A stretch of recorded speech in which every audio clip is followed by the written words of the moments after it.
All right. There we go. I gotta put you on screen, right? Again, like now that those other guys are gone, my numbers will go up because you'll be taking a bigger portion, right? For the ladies, Okay. for the Ooh, ladies, right? nice. Uh, Front I, d- page. I did this for you. Exactly. I did this for you, ladies. Okay, all right. It's only I don't need anyone else here. All right, we got Brento box. So Damn. Thank you. I can yeah. buy more often. Shit. But yeah, thanks for stopping by here again.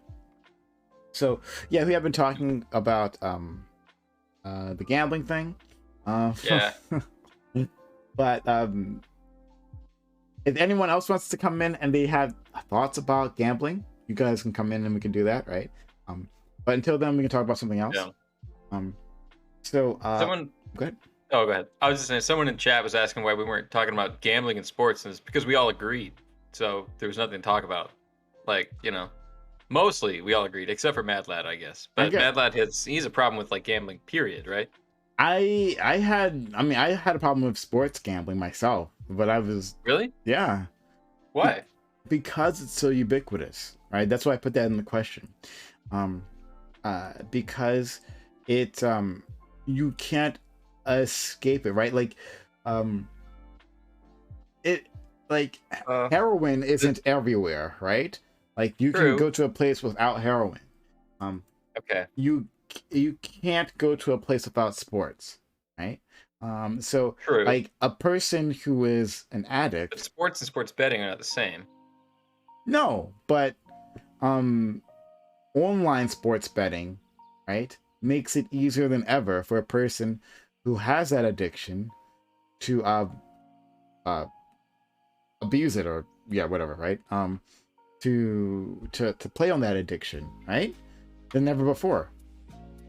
Yeah, that's true. That's true. But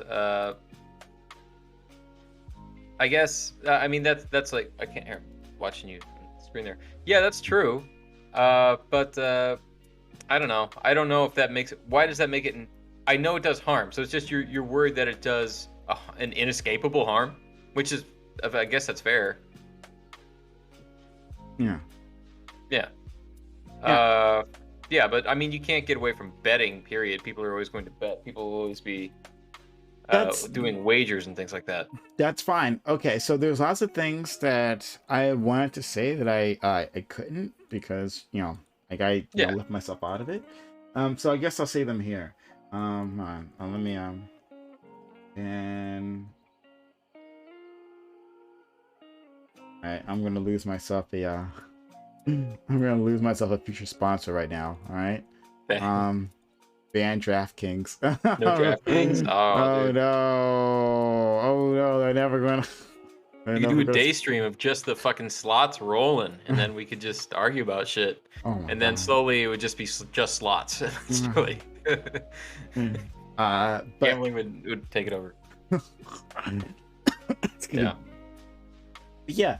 So those online sports betting platforms are extremely abusive, right? And predatory. So I was talking to someone who had insight into the UK market. So like this may not everything that I say may apply to the American market. So I'm going to put that out there at the front, right? But they do a lot of crazy ass practices, at least in the UK, in those online gambling apps. So let's say you bet on something 10-1 odds, right? You were the one, and it comes through, right?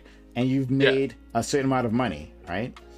Yep. They can say that, oh no, it was actually 6-1, because that's just called theft. Yeah, it's just theft. They'll say, oh, your screen didn't update; it was lagged behind. Yeah. So, it was 6-1. That's what it was, and you can't question that, right? It's like, how is that my fault? Like for this wouldn't fly in any other market, right? This doesn't fly in other speculations, right? Like the information is the information, right? When I click send, right, you have to on your end make sure that the records are synchronized, right? That's not my problem. Like, that's what I bet on. You can't just change that shit the last second, right? And right. But they'll just do that. And but that's gotta be illegal. They can be lying. It's gotta be illegal. No, there's no regulations. This is the thing. It's completely predatory. There's no regulations. Okay. Yeah, that's like criminal, right? That's insane. They were talking about talking about how there's this thing called arbitration or arbitrage or something. And it's like, it's not arbitration. It's like, I think it's arbitrage, but like well, that's arbitration. So it's not the legal thing. This is where you apparently bet on both sides of a bet, right? So like it's the same sporting event, right? And then one betting house and one on one app, it's the odds are 3-1, right? And the other in another app, right, it's 4-1 in the other direction, right? So you bet 100, you'll make 300 or 400 depending on which way you go, right? But you bet on both, right? And you're guaranteed to make some money. But they'll make that they kind of collude to make sure you can't do that. Right? Okay. Yeah. Well, when you say they collude, who's they and how are they colluding? Because everyone would want to standardize their odds, right? You'd want to standardize your odds. You'd want to standardize your odds. Yeah.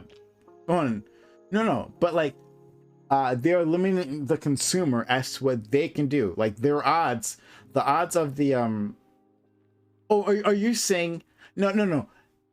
I'm saying that within these different sports houses, right? The actual bets have landed differently. Like the odds of differently because people are betting differently.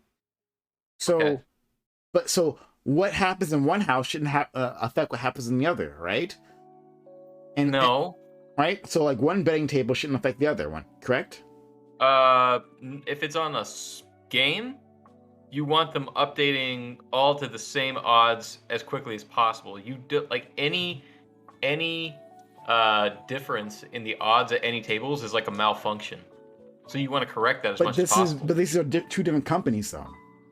Yeah, I think that's okay. I disagree with that part. Okay. I think if two companies, if like, hey, we have 5-1 odds, and they're like, we have 6-1 odds, it's like, then you better figure out, like, I mean, if that information is public and it's open, then change your odds if you find out if you're right or wrong, right? Another thing that they do is they'll just like cancel your bets. They'll just like straight up cancel your bets if they feel like you're winning too much. They'll say that we can only do like you win $100,000, you can only get a $20,000 payout. They'll just be limiting that, and they'll say and if they cancel your bets, they'll say, oh, you've been engaged in suspicious activity. It's up to you to prove that you're not suspicious. Yeah, that sounds like just robbery. So like they're just cheating at that point and stealing from people. So I mean, yeah, that should be. I'm sure I'm sure they're shady as hell in some places. I guess maybe not all, but so you're saying there's no regulation for online gambling, and they are participating in these practices. Yeah. Pretty much. This is, again, I'll stipulate, this is for the UK. I'm not sure if things are better here in the States. They might be. But yeah. I don't engage in that. And like, I was thinking of doing it, but then I had this conversation, getting ready for this panel, and I'm a little unsure now. I actually just don't. I feel like there's something weird about Trainwreck playing games that he's paid to play by the casino that gives him the money to play it.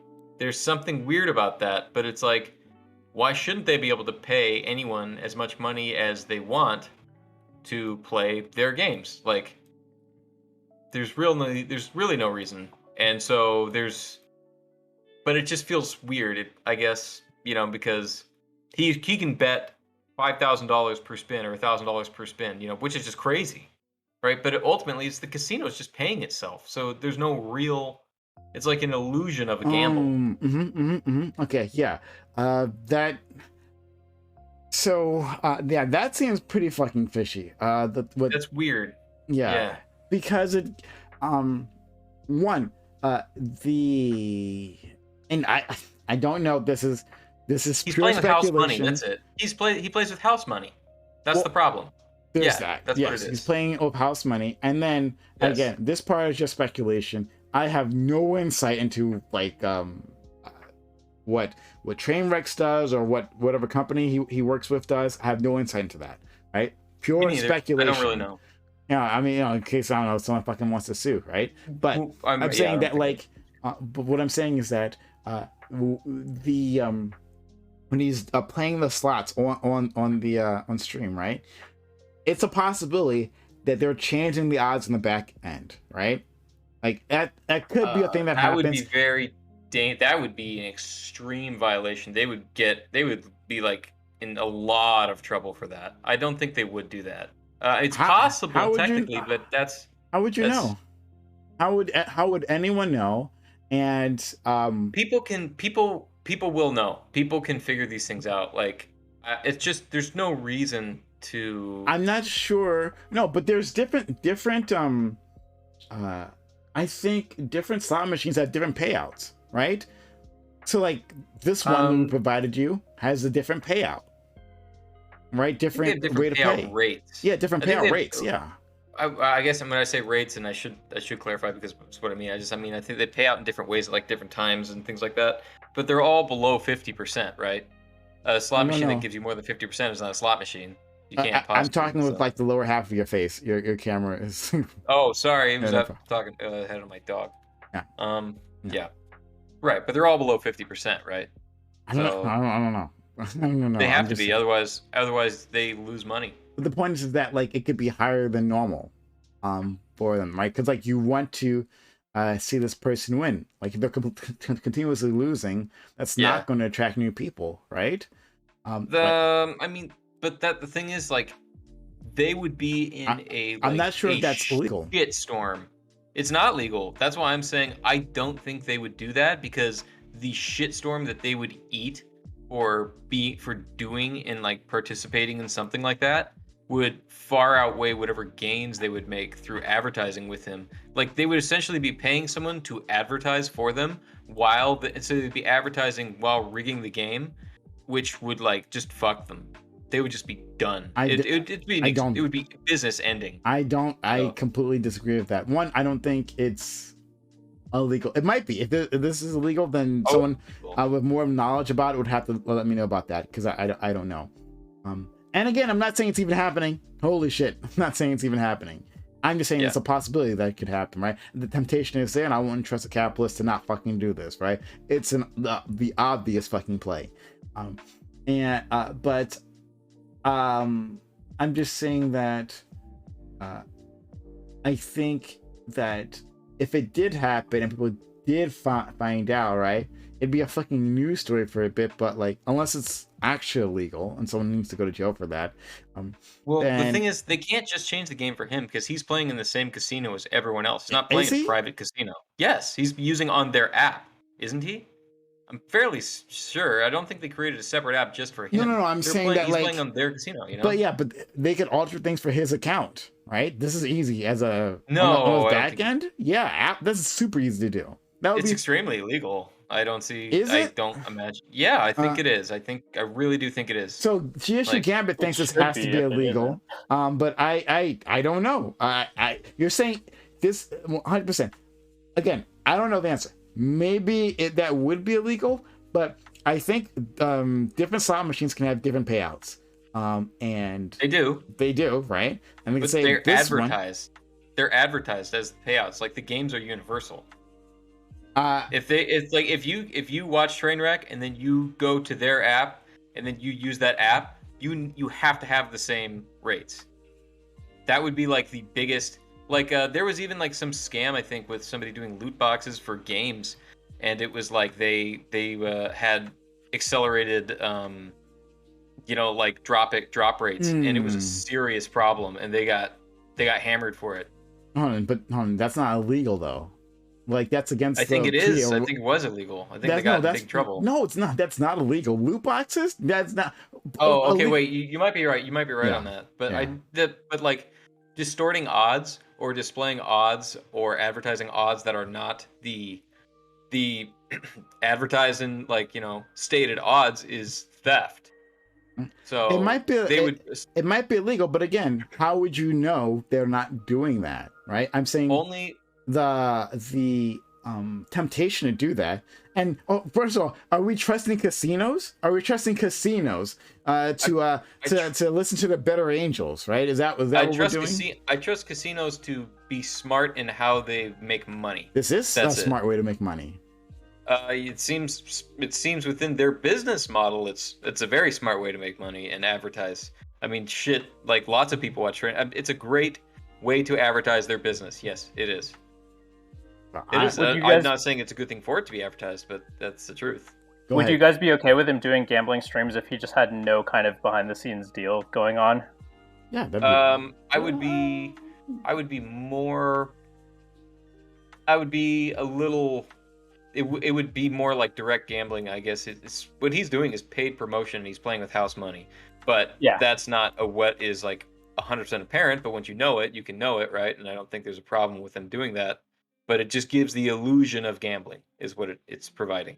Sure. I guess what I'm trying to get at is that the entire problem? Like, do you also have a problem with him just gambling on stream and being a bad influence on his viewers or something like that? I think it's unhealthy, but if he was doing that, then that's what he can do. I think that's just like, it's like a hot tub streamer or something like that. It's like, do you like that? Yeah. It's like, they can go ahead and get in the hot tub. It's whatever. Because where I'm going with this next is like, what about all the people who just like open Pokemon packs on stream? Because aren't they're kind of doing a gambling stream, right? Okay, I was thinking about that. My friend A for Andre does that.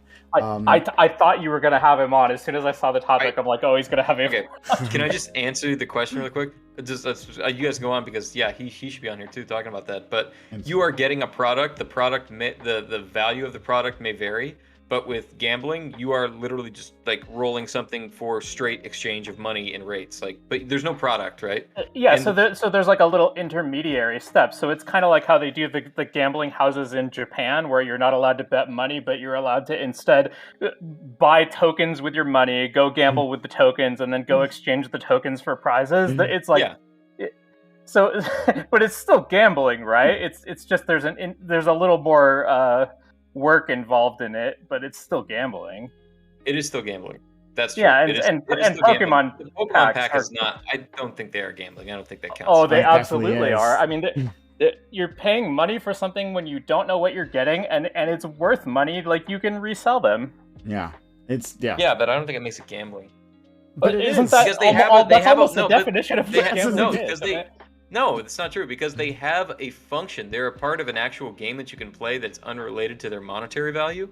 And so the Pokemon cards, like, it's only gambling to people who don't see any value in Pokemon other than the value of the cards that they're opening. But that's the same thing for a lot of casino games. It's a game. People play it. There's games in casinos as well. That doesn't make them not gambling. Yeah, but there's nothing like... No, the Pokemon game that the cards are a part of is not inherent to the value of the card. Yeah, I mean, it's related, but sure. Right, and so it's like, you're saying, well, just because like anything has value, therefore buying it could potentially be a gamble. And it's like, that's that gambling occurring in every instance. Like, I don't think that's true. I think that's far too broad. I don't think that makes sense. No, yeah, but I'm not about to go say that somebody who's buying groceries is gambling just because their groceries could conceivably have resale value. But I think the argument for Pokemon cards is a lot more straightforward than that. Like, they're purposely concealing from you what you're getting. It's supposed to be a surprise. Well, here's a question. Well, yeah, that's true. That's true. But like, I mean, it's like saying like, hey, buying a guitar is gambling because that guitar might be rare one day. And it's like, it's a guitar, it plays music. And they're Pokemon cards. They're part of the actual Pokemon game that you can literally play with the cards. No. Except that they might be expensive to other people. But if you're buying cards on the secondary market, I wouldn't necessarily say that that's gambling in the same way as it is when you're buying a pack that you don't know what you're getting. Exactly. Because anything that is a surprise a gamble? Anything? Is that what a gamble considered? It's well, actually, I think that has to be part of it. You have to not know the outcome, or else it's not gambling. Yeah, that's true. It's got to be, because what he's saying is correct, right? When you talk about a guitar, you know you're getting a guitar, right? Its value may go up and down, but that you know you're getting a guitar. When you're getting a pack, right? You don't know what's inside that pack. Yes, you do. I know it's in the pack. I know it's in every pack. You don't know which cards. It's a bunch of fucking Pokemon cards. That's what I know. That's what's in the pack. But you don't know which ones. Correct. Like, okay, so if you're buying a guitar, just anticipating that the value of it may go up or down over time, like, sure, you could say that that's gambling, but I think a better word for that is just speculation, right? Like, this is what people are doing on the stock market and with Bitcoin and that kind of stuff, and that's kind of gambling, yes, but it's not gambling in the same way as a casino. Where then would you say that people who open Pokemon packs are miners? That they're mining Pokemon packs? They're not gambling? Maybe, I don't know. What do you mean by that? I mean, they're mining Pokemon cards. They're just digging into Pokemon cards and just finding gold. That's it. Is mining gambling? Is gold okay? So when you said mining, I guess like where my brain went was I was thinking of the people who are like mining resources in an MMORPG or something like that. I thought you were trying to draw exactly like that. Exactly. Oh, okay. I thought you. But is it more like that, or is it more like somebody just digging for gold in the ground? Because I think that's too. They're good. They're looking for the metal for good armor drops.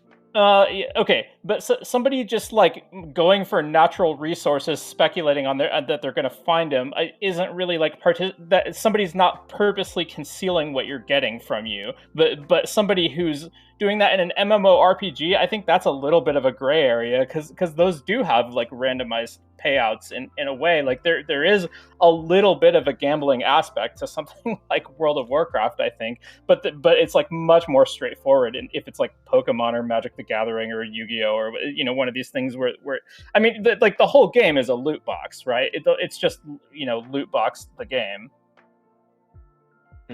Which one? Magic or all of those in any game where you're buying things that you don't know what you're getting and then you just get a randomized pack of things. So I think of these card games as like kind of the direct ancestor to the loot box mechanics that are in video games today. I mean, I think that it's not like you have to even like make a mental jump, right? There are like for FIFA, right?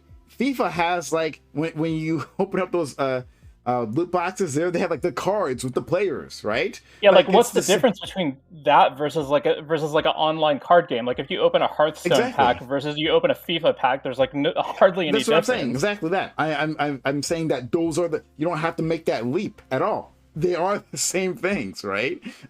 These are just a slower version. Yeah. Yeah, but with physical cards, they have monetary resale value that I think makes the argument even more straightforward that they are gambling. Indeed. I mean, no, I don't think so. I don't think so at all. I think it makes it far less. I mean, the fact that you have something and you can own it, and then it has a use outside of its sale, like a gamble on like a pull on a slot machine, has no use outside of like the direct exchange win or lose. But Pokemon cards are something that has value and use. But the slot machine is also a game that's supposed to entertain you, just like the Pokemon game is. No, because I don't think so. I don't think they're. Then why do people don't? So do you think people play slot machines thinking that they're not going to have fun doing it, and they do it thinking it's a good investment? Yes. Well, I'm sure there are some people who do that. Who it's just like the math tax or whatever. I think most people do it for entertainment. GSU Gambit, stop being wrong to the internet. Sorry, I just had to get that out there. Go ahead, Professor Meat. So I feel like you don't actually agree with that if we really dig into a mental box. So let me explain. Because I don't agree with that people do it thinking they're winning money. Well, just I don't feel like you agree with the categorical statement, because you're sort of the way you're saying it sort of suggests that is the only reason that people do it. It's not I didn't mean that. Okay, I just wanted to make that clear because I feel like it sort of sounded like that. No, but there are people who Okay. literally play those games and think like, hey, I'm gonna win or I'll get like a lot of money this way. And it's like, no, don't do that. I think that's a small percentage of the people who play it. I think most of them do it like thinking I'm going to spend some money on entertainment, and if I get lucky, then maybe I'll win. Yeah, Or they're like me and they just get addicted to the game for fun and they just spend way too much money on it. You know? Yeah, so the psychology of it is very similar to like Pokemon. I don't think so. I think they just.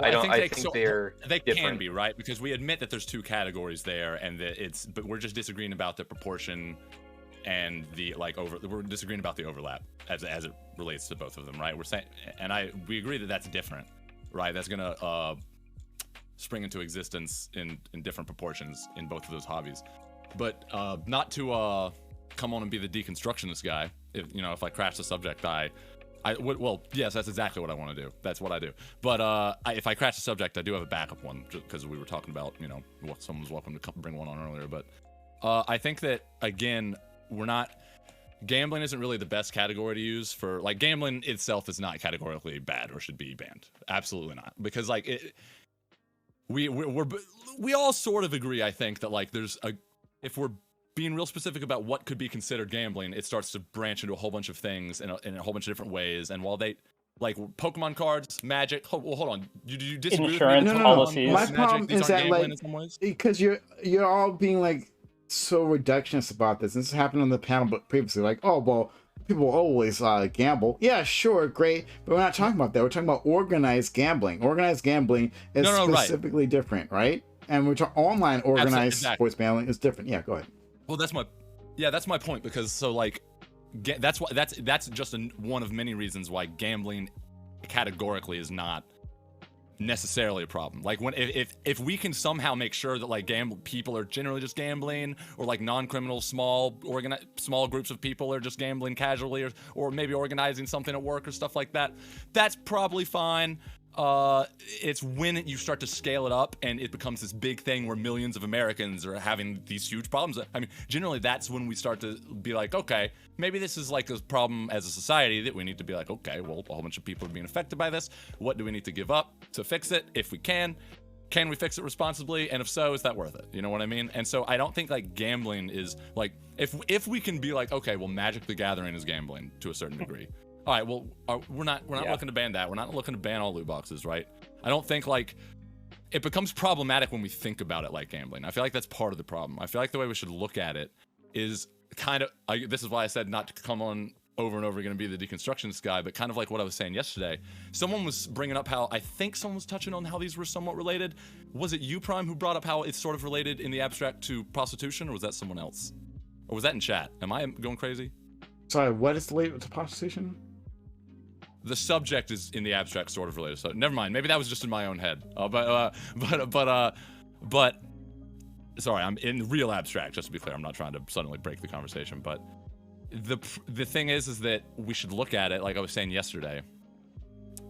Like, all right, basically through the lens I just described, what's the harm? All right, and it's a mental health issue. I think it's important to look at, because gambling. What's it called again?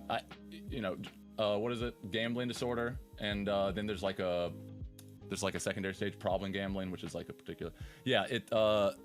Gambling disorder is like a real thing, and like if we're willing to admit that it is a mental health disorder, which it seems to be, is what I'm looking at. Unless maybe I haven't literally read the DSM-5, so maybe that's a little bit irresponsible to say, but it seems from everything else I'm looking at that it seems to be a mental health disorder. Maybe someone could check, because I don't know, I'll look it up right now. Maybe I can check in a sec. But if it is a mental health disorder, I just feel like I was talking to some people in the chat about this. Like, so if, for example, just hypothetically, people now could only earn at like a tenth of the rate if the good gamblers, like the gamblers that won, now they could only earn like at a tenth of the rate over time. If that was the cost of like substantially improving the lives of 200 million Americans, is that like, okay, can we find a way to do that? Is that worth it? Can we at least agree that 100 million? Proposal again? Or What was your proposal? Like 200 million. That's so 200 million is like on the low end of estimates for gambling disorder, and 200 it's probably million? higher than that. that's 2/3 Or of 2 the million, country. 2 million, 2 million. Okay, I'm sorry, okay. 2 million. I'm sorry. No problem. 2 million.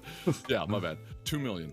Yeah, if from I might need to double check that, but from what I was looking at earlier, I think that's the case. And so now, while I'm not an expert, maybe not all of that is like a huge problem. You know, maybe that's just stretching the category a little bit. But let's say even if it's like 1 million Americans, 500,000, it's like how many Americans have to have their lives like not ruined by gambling, or not nearly as substantially ruined by gambling, to like, is that worth it to like substantially decrease, for example, maybe the rates at which certain people can earn, or like certain the government license. I was saying this in chat, I think people were talking about it, a government license that uses tax info.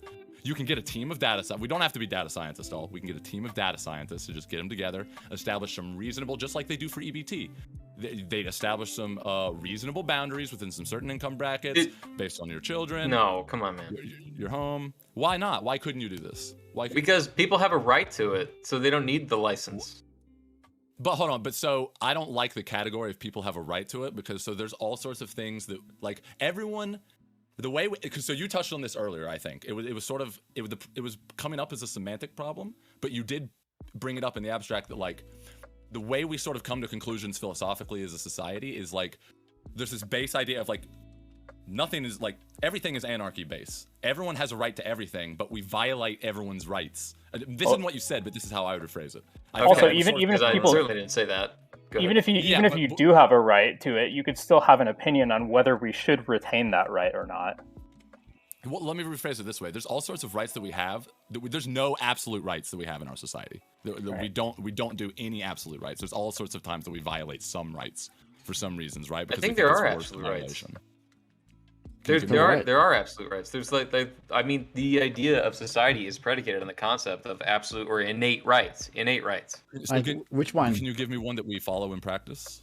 We do say like life, liberty, and the pursuit of happiness. Like, but those things are violated all the time. Yeah, life. They're violated by other people. Like we kill people. Yeah, but you would say that was a violation of their rights. Everyone's gonna die. Period. Right? Yes. But but you would agree that, for example, if a cop gunned someone down in self-defense of another person, that would be like a justified violation of their right to life, right? Yeah, but I guess you would predicate the fact that they were trying to kill someone else, then like right. they're violating their right. rights. So it's not an absolute right. Violation of the right, or it's an innate right. In certain situations, people don't have their rights, right? One or the other. I mean, sort of like we recognize that someone has like in violating another's rights that like yours are essentially forfeit in that regard. Sure. Okay, so that's you're agreeing with what he said. Then, like none of these rights are absolute. They're all conditionally revoked and under the right circumstances. Yeah. That's how I can violation of like all innate, and then we violate them conditionally based on our needs, right? Because we do value these things, but we don't value them absolutely above all else in all situations. The violation of your right in response always has to be proportional, right? Like that's why you're free from cruel and unusual punishment. You cross the street, you don't go on the rack, right? So yeah, loosely speaking, proportional. I feel like in certain situations, proportional, depending on how you think about it, might get a little weird. But like generally speaking, yeah, I mean that's the idea, right?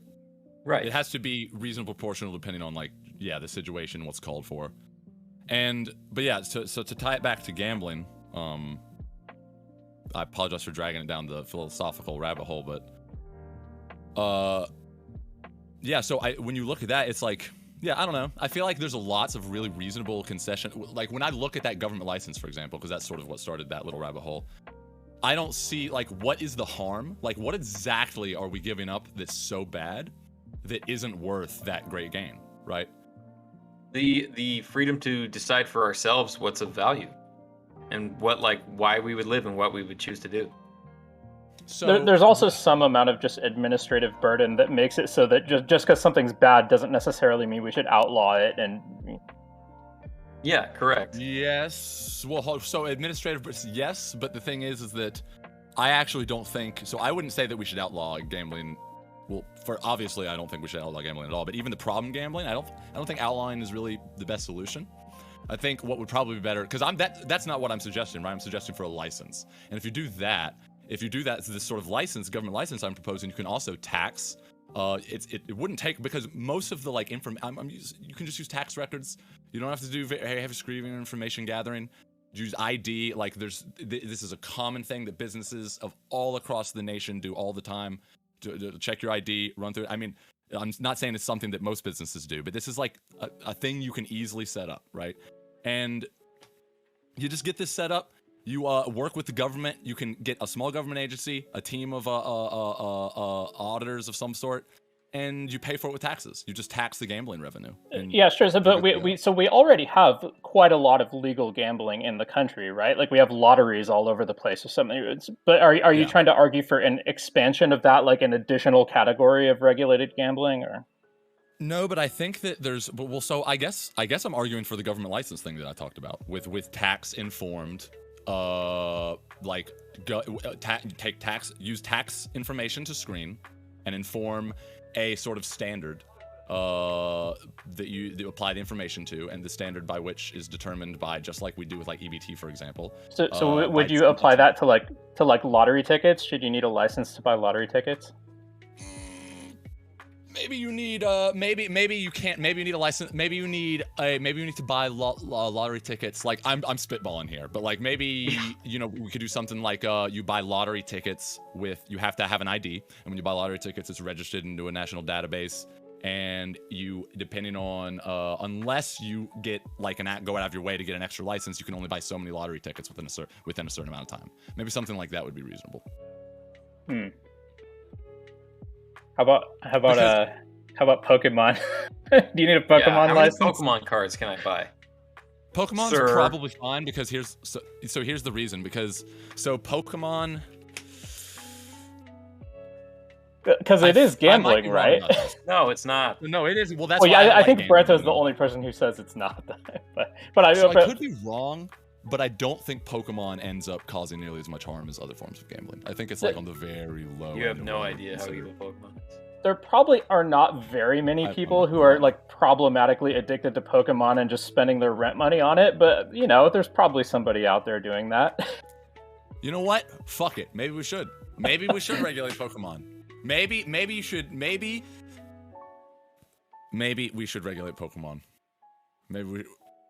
So, okay, but this is what you could still spend a lot of money on Pokemon, because we don't have to regulate it too much to just stop people from literally destroying their lives. You know what I mean? Or at the very least, we can really pull it back without too much regulation. Because how much? I mean, let's be real. Where does this stop? How much damage are we doing if you can't spend like $1,000 in a day on Pokemon cards? I mean, what's the well the damage is you're doing a lot of damage. You have to keep track of everybody's spending. It's this huge and you have to do this for everything. You have to do it for everything. The government has. Yeah, but then the government has an excuse to just wait, with everything? Yes, you have to make this choice about everything. I only say this because I think that this is under the assumption that Pokemon is like a particularly huge problem that like really affects a lot of people in a really severe way. I don't know if that's the case, but if that's the case, then maybe we should. I mean, shit, man, maybe we should regulate Pokemon. I think that maybe we should regulate. I think we should regulate these goddamn games. Listen, I knew a guy. I'm not going to say his name. I knew a guy. He was like 40-something years old. He's one of those guys. He has the great idea to go to some rich neighborhood that's developing in a place where there was only fields, the kind of place where I live. Not to dox myself, and he went out there and he started some business where he barely has to do anything, with a bit of expertise, working on something, and makes a ton of money. And I found out he's talking to me about how he's one of the best in the world at this mobile game. He's at the top of all the servers. He's climbing the ranks. He's the top dog. Talking about how everyone's worshiping him, wondering how he does it. Oh my god! And I find out this guy just spends like 90% of his money on this game to power level to the top of the ranks. And I looked into it, and there's tons of games like this that are just literally pay to win, because they're just build. There's never an end to how the numbers go into fucking the Omniverse, and so you can just upgrade forever and ever, and they'll always make new ways to upgrade, and it's insane. And it's like, I don't know, that seems pretty. Clash of Clans is the game that pioneered this, and I was thinking of this game during the whole during what we were talking about previously. But Clash of Clans, you'll just keep building your clan, your village, right? You keep building and upgrading, and you can do it all for free. You can do just everything for free, right? But everything just takes longer and longer and longer, to the point where like building things takes weeks or months, right? Like a month to build a thing, right? But don't worry, you can just split that up. You don't want to wait that long, we can speed that up for you, right? But that requires spending some real world cash to make that happen. And anyway, like there will be this parasocial thing where people will, because it's a community game, right? You're in a clan, and this parasocial thing where you don't want to let your clan down, because if your buildings aren't fully upgraded, right, it makes it harder when you go to war, with other clans. And so some people feel like they're disappointing their clanmates, right? And so like, oh well, I gotta have what's the newest shit, right? And so or they're like, oh my god, all these people worship me, they're all friend, oh my god, I'm looking at everything I'm doing for them, they're all my friend, they're all my friend. Oh my god, I mean, listen, we're on Twitch. I mean, like, what a better place to talk about people wanting friends. I mean, that's what everyone, listen, I mean, but I mean, at a certain point, what's the difference between a game functioning well because people want to play it and have fun with their friends, and a scam, or like an abusive, when it hurts them, anything, when it hurts them and you can make more money the more you hurt them. And when it becomes a problem when it's hurting people in mass, I would say. I would not say any of that is a scam, by the way. Like okay. It is exploitative. I would say a scam isn't really a good word. It's just if it's hurting everyone and they can make more money the more they hurt everyone, or that's like what happens the more money they make, like that's the consequence.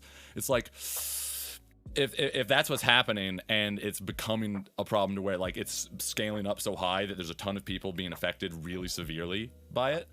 So are you going to argue for a license to play phone games? I feel like, so again, I'm spitballing, but I feel like surely you can just cap in some way. Maybe you need to, the government, I don't know how they're going to do it. They're going to have to get someone that congressmen will actually hire and listen to that can reasonably understand how you could structure caps in video games. I don't know how they're going to accomplish that miracle, but if they can just find that fucking guy, then it cannot be that hard, I feel like, to just establish they don't even have to be that restrictive, right? They just don't have to be these sky high, like, let's see just literally how far we can push it. Like, and I don't know if there's no regulations on it all, but it definitely seems like I see people no regulations. They're making a decent bit of money their entire paycheck. Do you want criminal penalties for people who exceed the caps? No. So I definitely take the route of like punish the peddler, not the buyer, kind of thing here, right?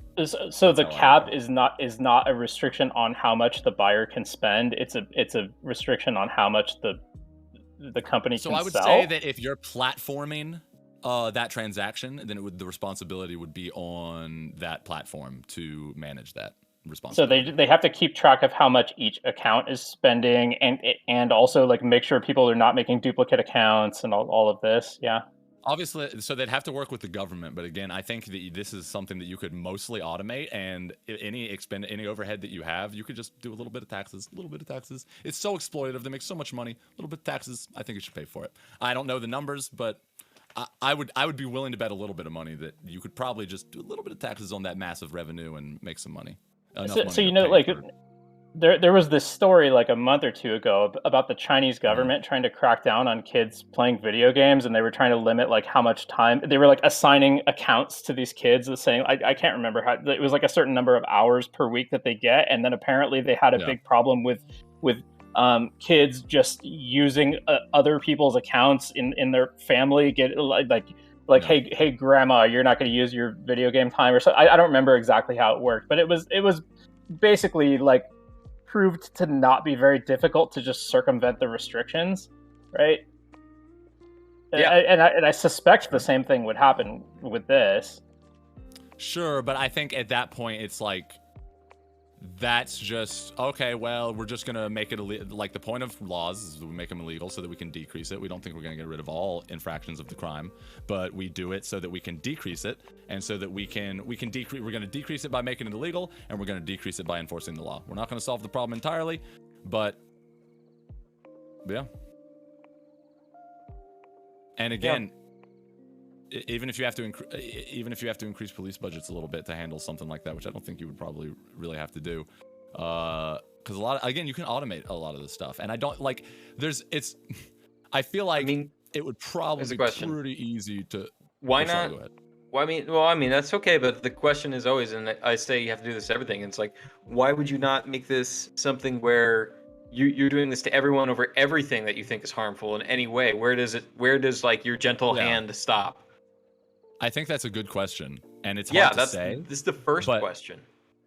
Yeah, but I agree, but I think a good way. I forget who I heard say this recently, but there's some things. I mean, everything to an extent, but there's some things that like are a spectrum, and we agree that there's an area somewhere that's gray, but we also and that can be nebulous, but we can also agree that at the same time that in pursuit of determining exactly the definitions of that gray area and where something might fall within it or outside of it, part of trying to determine that, which is basically what we're doing here, or is part of it at least, is by identifying examples of things and whether or not they are in the gray area or they firmly on either side. And I feel like that's sort of what we're doing here. Yeah, for sure. It's just like you're proposing something that the Chinese government had trouble implementing, right? And they're willing to go a lot farther in violating the privacy rights of their citizens than I think we'd be willing to go. Well, yeah, but we just, we could go a lot further in all of our enforcement of laws if we wanted to, but we don't want to. We balance that against certain things, and we make those compromises. Now, China is fucking crazy, so they do all sorts of crazy ass shit because they have an insane value structure that I do not subscribe to. In the way it seems to me, in the way that they're making like personal rights decisions and privacy and many other human rights decisions. We don't have to get into it, but yeah, their value system is completely different than mine. Yeah, but it seems like in this respect, it's not completely different from yours. It's like what you're proposing would exactly. It seems like a very Chinese government thing to do, to require people to have licenses to play phone games and gambling and Pokemon and just all kinds of. I think maybe China just went to extreme. I think it's probably with the video game thing. It's probably a combination, I would say, of like, wow, that's way too far. It's I don't know the situation, but I'm guessing it's probably not nearly as harmful as things like gambling or like hardcore drugs across the population. I'm just guessing. And also I would guess that it's also probably way less practical to actually regulate it. But the thing is even if you could regulate it, you don't have to like go hardcore with the enforcement. So there's like there's laws that we have on the books that like you can, like, the police don't even like prosecute unless someone brings it to them, because it's like, well, we have these things like sort of just in case to deter people, so that if someone really wants to make it a problem, they can make it a problem if like we let the free market of how much of a problem is this making for someone kind of handle it. And I'm not saying we should exactly apply that standard. I'm just trying to say that like we do leave those doors open to a certain extent. Professor, I'm just confused by why you're going down the route of we need to put in like regulations to limit how much people can spend on certain thing for like Pokemon cards, these type of video games. Why not just I agree there might be some meta regulations on like how they what's the word I'm looking for? How much incentive they put behind it, like how they can like kind of game someone's mind into like spending more money. There can be some kind of like restrictions on there, like promoting to kids and whatnot. But why not we just focus on, we should just, instead of putting this whole thing that like tries to stop anyone from doing this, let's just focus on the people that it does affect. And like when we see these people maybe going down this darker path, we just help those people specifically. So I think that what you're talking about is just another good solution. And I think the best approach to society would be a multifaceted solution. Someone in chat brought up that, well, why don't we just educate people? I'm like, why don't we just educate people? Throw another integer in that by one in that tax, and let's slap some education in there. Sure. Like, Sure, but maybe that's that's all we understand. really need. Maybe we don't need to go like Maybe make this it whole is. governmental Oh, like wait. oversight to be like, hey, every game now needs to keep track of every user and how they're playing their game and how much money they're spending. Sure. We don't need that, So at least necessarily. So let me say this. I would be down to run a social hard to experiment where we try that program. first, and if it doesn't fix the problem, then we can keep trying. It will never fix the problem. If it doesn't fix the it problem, will entirely. never be fixed. The problem Well, is never morbidity, so- I say. And go ahead, We can Lady, keep trying to make it better. Same type of Lady, go morbidity. ahead, please. I'm sorry. I feel like the problem's like it's getting to a point where it's overgrown. Like somebody who's just like not very healthy. It's morbid. It's just like people who are addicted to watching cult videos on YouTube. It's not normal, and it can be like dysfunctional in certain cases. Whoa. Some people have a dysfunctional way of interacting with electronics. Is what I'm saying. Yeah, They use it as like a coping mechanism for whatever kind of thing. Where it could The thing just. is, it's like so. Sorry, go ahead. No, I'm done. Go ahead. Sure, I've been talking a lot. Okay. All right. First off, while I have a little bit of a break, Prime, I just wanted to ask real quick. I'm sorry. I don't mean to break the conversation. I am a complete boomer. I have no idea how anything works. I'm new to Twitch. Can I like stream our Discord screen going on right here? Is there like a problem with that? Is that bad? It's fine. Should I not? Okay. I don't know. Sorry, I don't know rules or It's fine. anything. It's fine. or- It's fine. It's fine. It's fine. It's Oh, fine. You just So- have to go to Twitch Ori- and restream my stream. You can do that. That's fine. Sure. I don't even know how to do that, but that's fine. I just wanted to ask that. Okay. So, Ori, what was the last thing you said to me? Because I feel like you raised. I was raised so just what Lady by Name just said. These people, there are some people that just have like a dysfunctional way of how they deal with these electronics or games in general or gambling. Instead of trying to have oversight that like takes care of all this to stop anyone from being able to do this, we should just focus on the people it affects the most and try and help them. There you Because go. I think the So, I mean, step what that if you're I could trying to implement would be it's just too much. And it's like there's no reason. I don't believe the issue is that bad where we need to do that huge governmental step to like control all this. Instead, let's just focus on the few people it hurts, and then we can take it from there. And if it becomes a bigger problem, maybe we do need to put the government more in charge. So maybe I would It I seems- would be willing to consider. I was gonna sorry, say, it seems as though people aren't very good at catching people in these dysfunctional things. Like, what are you gonna do if a mother is spending all her money on Candy Crush and the kids can't eat? Like, realistically, the kids aren't gonna say nothing. Her husband might not say nothing. What are we gonna do? So There should yeah, be- so I don't. So I don't. Just to be clear, because I feel like a lot of people keep making this argument. Like no one is saying that no one thinks that we're gonna be able to propose ever a way to stop all people from having a problem with anything. Just like we never think that making any regulation or making anything illegal is ever going to stop all people from breaking that crime, right? We just make things illegal in the hopes that we can reduce the harm that having them legal No, does. but Right. making things illegal does a harm. It is a harm to make something illegal and It can, restrict yes, people's it rights. can, it can. Yeah. It can. I'm just being clear that like It's not one that I'm ever I'm gonna not feel. saying. I'm just saying that like to respond to my argument with, well, you know, we can't. There's always going to be people who are going to still do it. It's like okay, I don't. Oh no, Yeah, but I think You know what I mean? Like, my Ori's. point it makes more sense to program something. If there's an extreme limit that we can all agree is an extreme, it does seem to like it would make more sense to program it into a device than force some poor social worker to hunt down someone's mom. oh yeah. Well, programming I'm it not into suggesting one we do device that. isn't. Programming it into one device isn't going to solve the problem because the same and circumvent the limit that way, or Could you have say multiple limit? phones or What I was multiple phones, multiple accounts. what I was gonna say, like a little bit before, was I mean, like, what is the point of genuinely making like all these restrictions and all of these different oversight pieces if you said it yourself, like it's not going to eliminate the problem completely, like it's not going to eliminate the problem to a large extent. Like you're still going to have people that are spending thousands and thousands of dollars a day online or in person. That line of thinking doesn't make sense to me. That line of Huh? thinking doesn't Yeah, I really don't make think that's sense to true. me. What line of I thinking? don't think Girl, it's you said, what's the point of necessarily. I regulation? don't think it's necessarily thousands and thousands of dollars either. So there are people who spend thousands of dollars though. There might be, but I Yeah, think more that's a very enabled and privileged point of view.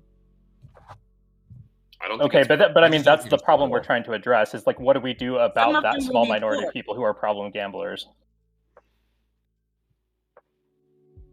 So So right, what so is just to be it? clear- Are we gonna police problem gamblers who are poor people? I'd rather not. Is it poor people? I mean, who what's have the a- limit right now in terms of casinos? I mean, some people, I guess, become addicted. Their families put them in like some sort of rehab, and that's if they have families or a social worker, I guess. I don't think there is an actual limit for an adult to go to a casino, right? They can do whatever they want. After 18. Well, the limit is your family. Exactly. There is not a limit. And who's gonna be the fucking police? Who's gonna say like For you more just technology. spent too much money? And Yeah, and where's the cutoff? Yeah, there isn't one. It doesn't exist. Professor, I mean, would you ever limit like if someone tried listening to like music, would you ever be like, you can't listen to that music, that's harmful music? Do you think like you or anyone would have the right to tell someone else that? So the reason I don't think that you could do that is because I don't think that anyone has ever been able to demonstrate. I think people have tried to demonstrate that music is like a causal link between certain forms of music and certain behaviors, and it is they can't do it. They can't, not in a substantial way, not in any substantial way. Maybe there's some situations where you can have a slight difference, but like not to any degree that I would call problematic. They've been trying for years, especially in God, what was the one with Metallica where the kids killed themselves while listening to Metallica or whatever? oh yeah, there was a Oh my lawsuit God, related to and- like Fade to Black, getting people to kill And there was themselves. the whole crusade, everything around it. There were so many people that were trying to drag through the courts, and people sort of protesting, and the rock stars were showing up dressed like hobos just to make a point. And Yeah, there were a bunch of lawsuits in the 1980s, like people accusing Judas Priest of putting backwards messages into their music and all this crazy shit. Yeah. Okay. people were doing that with the Gambit in Beatles. chat. He Well, asked, what's but I up, guess Glenn? kind of like the point of my question was, would you do that if it were possible? Or would you do that if you felt there was a causal link? If I felt there was a causal link and it was some huge problem, like, so for example, not that this is exactly your point, not to take it to the extreme, but Okay, yeah. if for example, like with the Metallica thing, if I could demonstrate that kids all over the place were listening to certain forms of music and killing themselves at way higher rates, I would probably urge governors, or like if I'm controlling the world, I don't know. I would like to see if we could see whether or not there's a causal link there. Because if it seemed like there was a causal link, then I would be like, yeah, absolutely. We should 100% ban that. So if from music. somebody What in the mind near control is. future writes the saddest song ever written and just 500 people listen to it and all Yes. kill themselves, then you Yes. you ban it.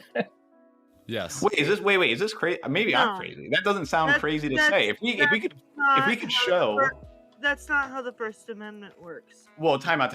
If we could show We that violated me the First playing a Amendment, song to someone and them hearing that song, there's a 99% chance that them hearing that song will make them kill themselves, we would ban that song. What are we talking about? Yeah. Play the brown. You play the brown noise and people shit themselves. Yeah, that would be illegal. Actually, I would say I that think shouldn't that- be Yeah. allowed. Well, then we Yeah, don't have to. Like okay, Yeah. maybe we Yeah, have the a First maybe we have Amendment a does not thing protect where you free have speech. to sign. The old men on the internet either. Yeah, We so don't there's some threshold of harm that we have Yeah, to sure. be willing to So- accept, and so- and above that, not allow it, right? To not go by death. What if you You're not personally allowed. you felt you were spending too much? You felt they were spending too much money on the band that they liked. Would you feel you have a right to restrict them then? Can I add a metaphor or something like that? The Supreme Court Oh, has sorry, I guess talked about this. I was gonna say, like, similarly, like, so we're trying to get rid of the thing we think is morbid, unhealthy, dysfunctional. We think it's dysfunctional for adult men to seek relationships with young people, right? We don't necessarily say we're gonna regulate communication between people on the internet, but we're gonna try to cause some sort of solution to that obviously messed up problem, right? Yeah. Yes. So it's another. I think another example would be, and this is why I was thinking about it earlier, was prostitution is like an example. There's nothing in the abstract that is bad about prostitution necessarily, but There's it nothing causes about problems. prostitution that is wrong at all, except for moral judgment and or exploitation. Well, So that's exploitation is the problem. Yes, exactly. Hell exactly. yeah. But that's why we regulate it, and there's been lots of studies on this. On Regulate? The effects of, It's the mostly effects of about regulating. subjugation of women. Well, so the goal of regulation in all of the social studies that I've looked at, I mean, well, the goal of all the governments that have tried to regulate it, the goal has been to allow it in a way that eliminates the exploitation or reduces the exploitation. That's basically the goal. But things have been so there's something. All right, hold on. I feel like I'm about to veer this into an anti-prostitution debate. I'm happy to do that. Do I have everyone's consent to steer the horse to the left? Maybe pay me. If you pay me enough, maybe. I'm pro sex work and pro sex actualization. Me too. So you can me do too. whatever you want. She's gutsy like my mom, but she's not super. I disagree prudish. with the way you want to do it, though. You just want to let everyone do it, I think, because you think it's just morally right. I don't agree with any puritanical judgment. I think that's stupid. Obviously, I don't think it's morally right. I think it's morally neutral. Yeah, as long yeah. as it's coming from a position where everybody's getting paid and everybody's being treated fairly. So here's the problem, because I've looked at this. So there's two things that are generally looked at, and they're usually referred to, and they're called by different names and looked at in different analysis. But generally, there's something called this. I might be getting this wrong, but I think there's the scale effect and the substitution effect. So the scale effect is something where, and someone in chat was talking about this, how we've seen this when we legalize weed markets in states, the black market goes up. So when the scale effect says that when when like a market for something grows in the free market, then the black market for that thing, or the free market, the common man trading, whatever you want to call it, or drug dealers, whoever, that also scales up and down with the actual like legal market, right? And now there's also the substitution effect, however, where people that would prefer to spend money and would even spend extra money on legal things go to the legal thing instead of the black market thing. That's why generally when you legalize things, the black market stays around, but it has to charge less, right? At the very least, because otherwise, why would people do it? So yeah, I don't know. I don't see too many black market strip clubs, I guess. Well, so You're not going to the right so- places. No, I'm fucking.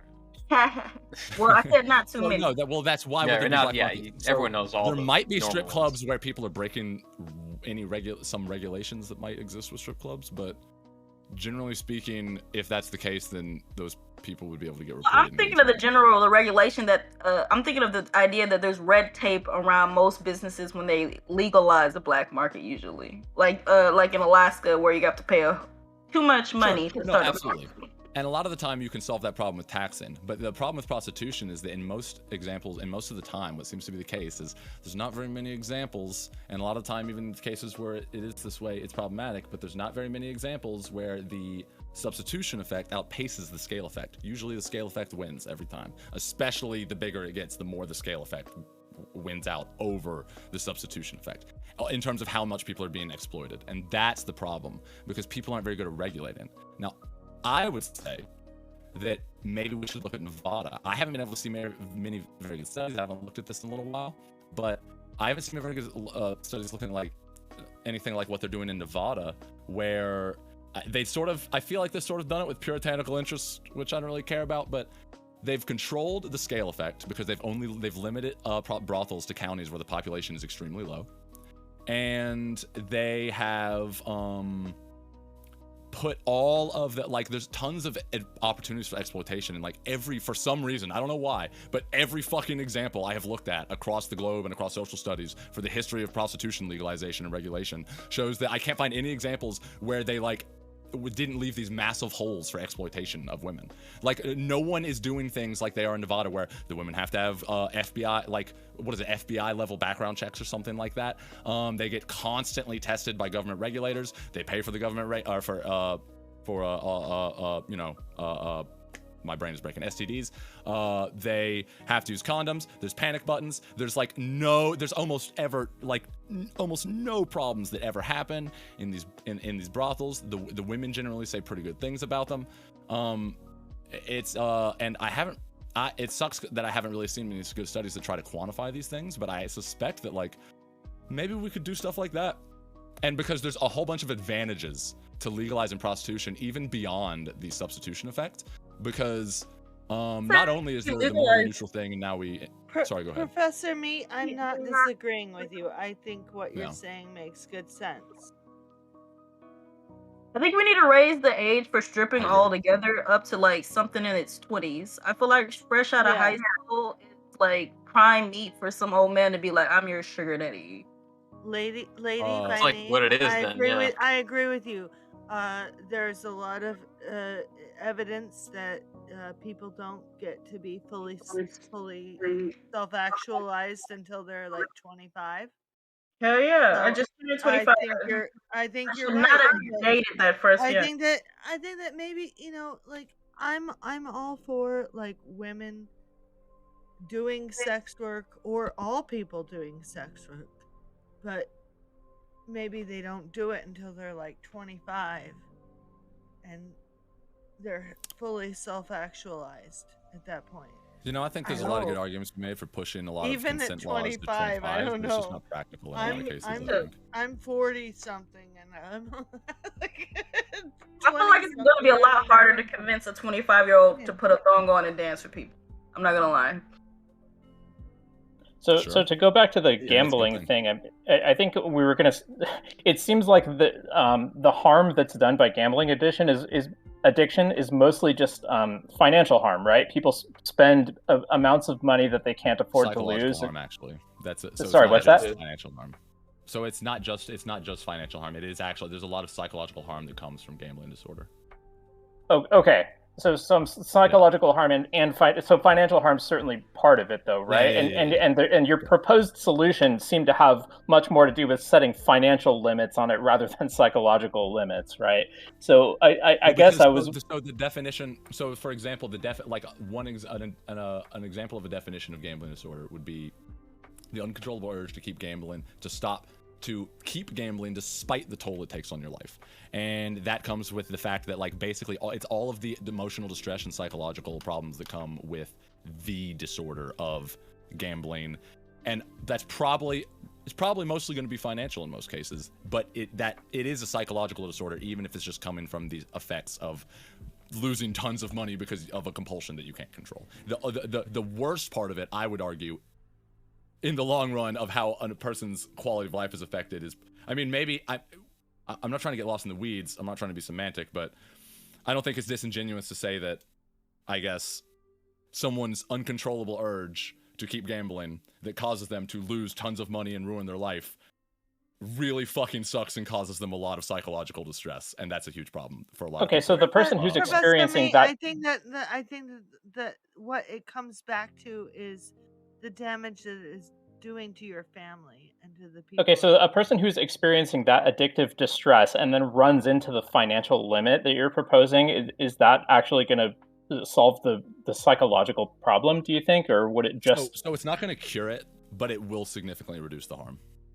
And why do you say that? I mean, I'm not necessarily disputing it. I'm just wondering, like, what's the rationale? What are you Well, it's just proposing? the basic logic of like, so if someone has a symptom, and there's other analogs I could use, but like generally speaking, when we're talking about mental health, like if someone has a disorder that is characterized by a compulsion to do a behavior that causes them psychological distress, then we would say that, man, I'm sorry, I stayed up so late last night talking. Can you rephrase your question just to retract me?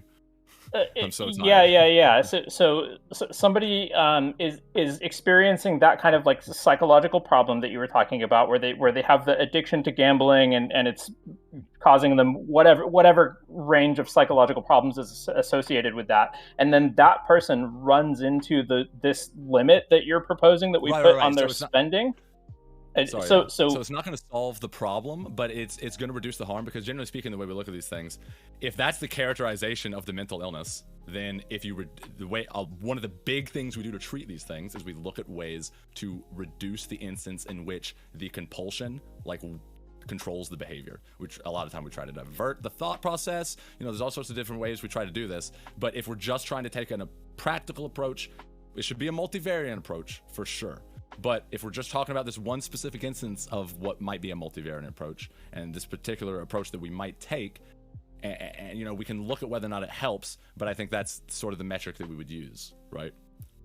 Sure. I mean, I think it's a weird thing, because it seems like in order for somebody to be identified as a gambling addict, they almost have to be spending too much money and suffering a bunch of financial harm as a result of it, right? Because I don't think you would say that about a rich person who just spends a lot of time gambling, but they can afford it, right? Yeah. Well, no, yeah. So I don't know. I'm not sure. I've seen the look in some of anything the eyes lost while gambling, and they're really feeling it. I feel like there is like a psychological component that you can't necessarily just measure right there. You know what I mean? Have you seen? There are a lot of rich people who also waste a lot of money. Right, and we don't call them gambling addicts. And become fascinated with a machine to the point that it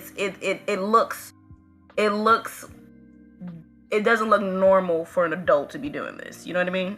I mean, I suppose you could have a gambling addict who's not spending a lot of money, but they're just spending a huge amount of time sitting at a slot machine, just putting pennies into it. Maybe that's a thing.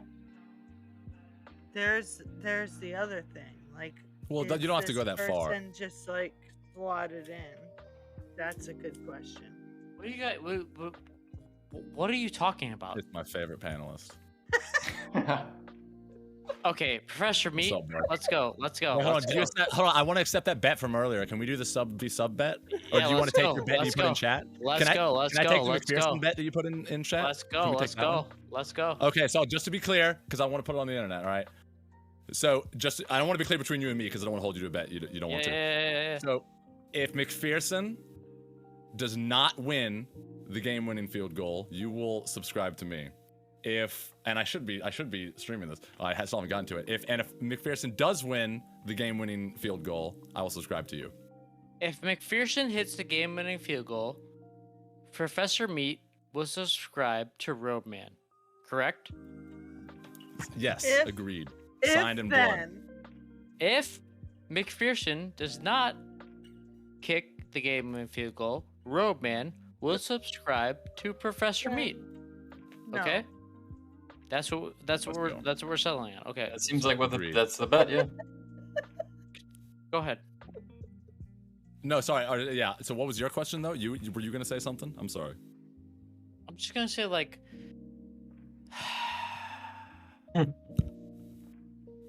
you guys are talking about this shit like every time I come on these panels, it's really it's textbooked. I thought you were gonna use the word book. Yeah. Get my furs out. I feel like you guys learn about the textbook so much that you don't listen to the realness. You know what I'm saying? Okay. Tell us the realness, Roadman. What's the realness? Yeah. What's the difference?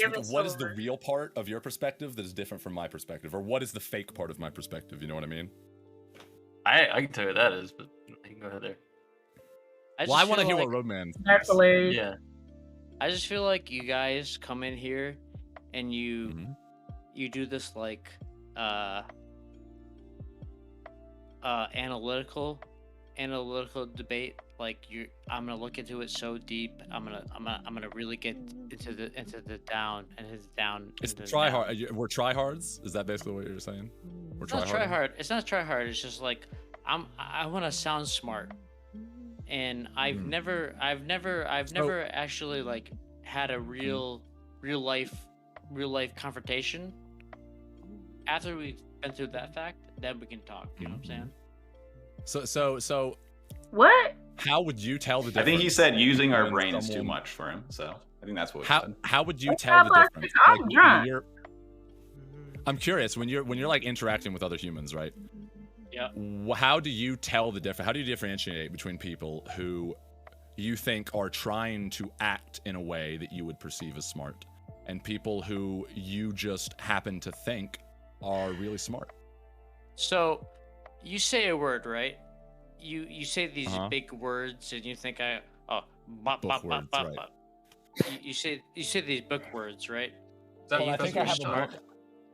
That's Sorry, keep talking. I'm sorry. That's not what smart is.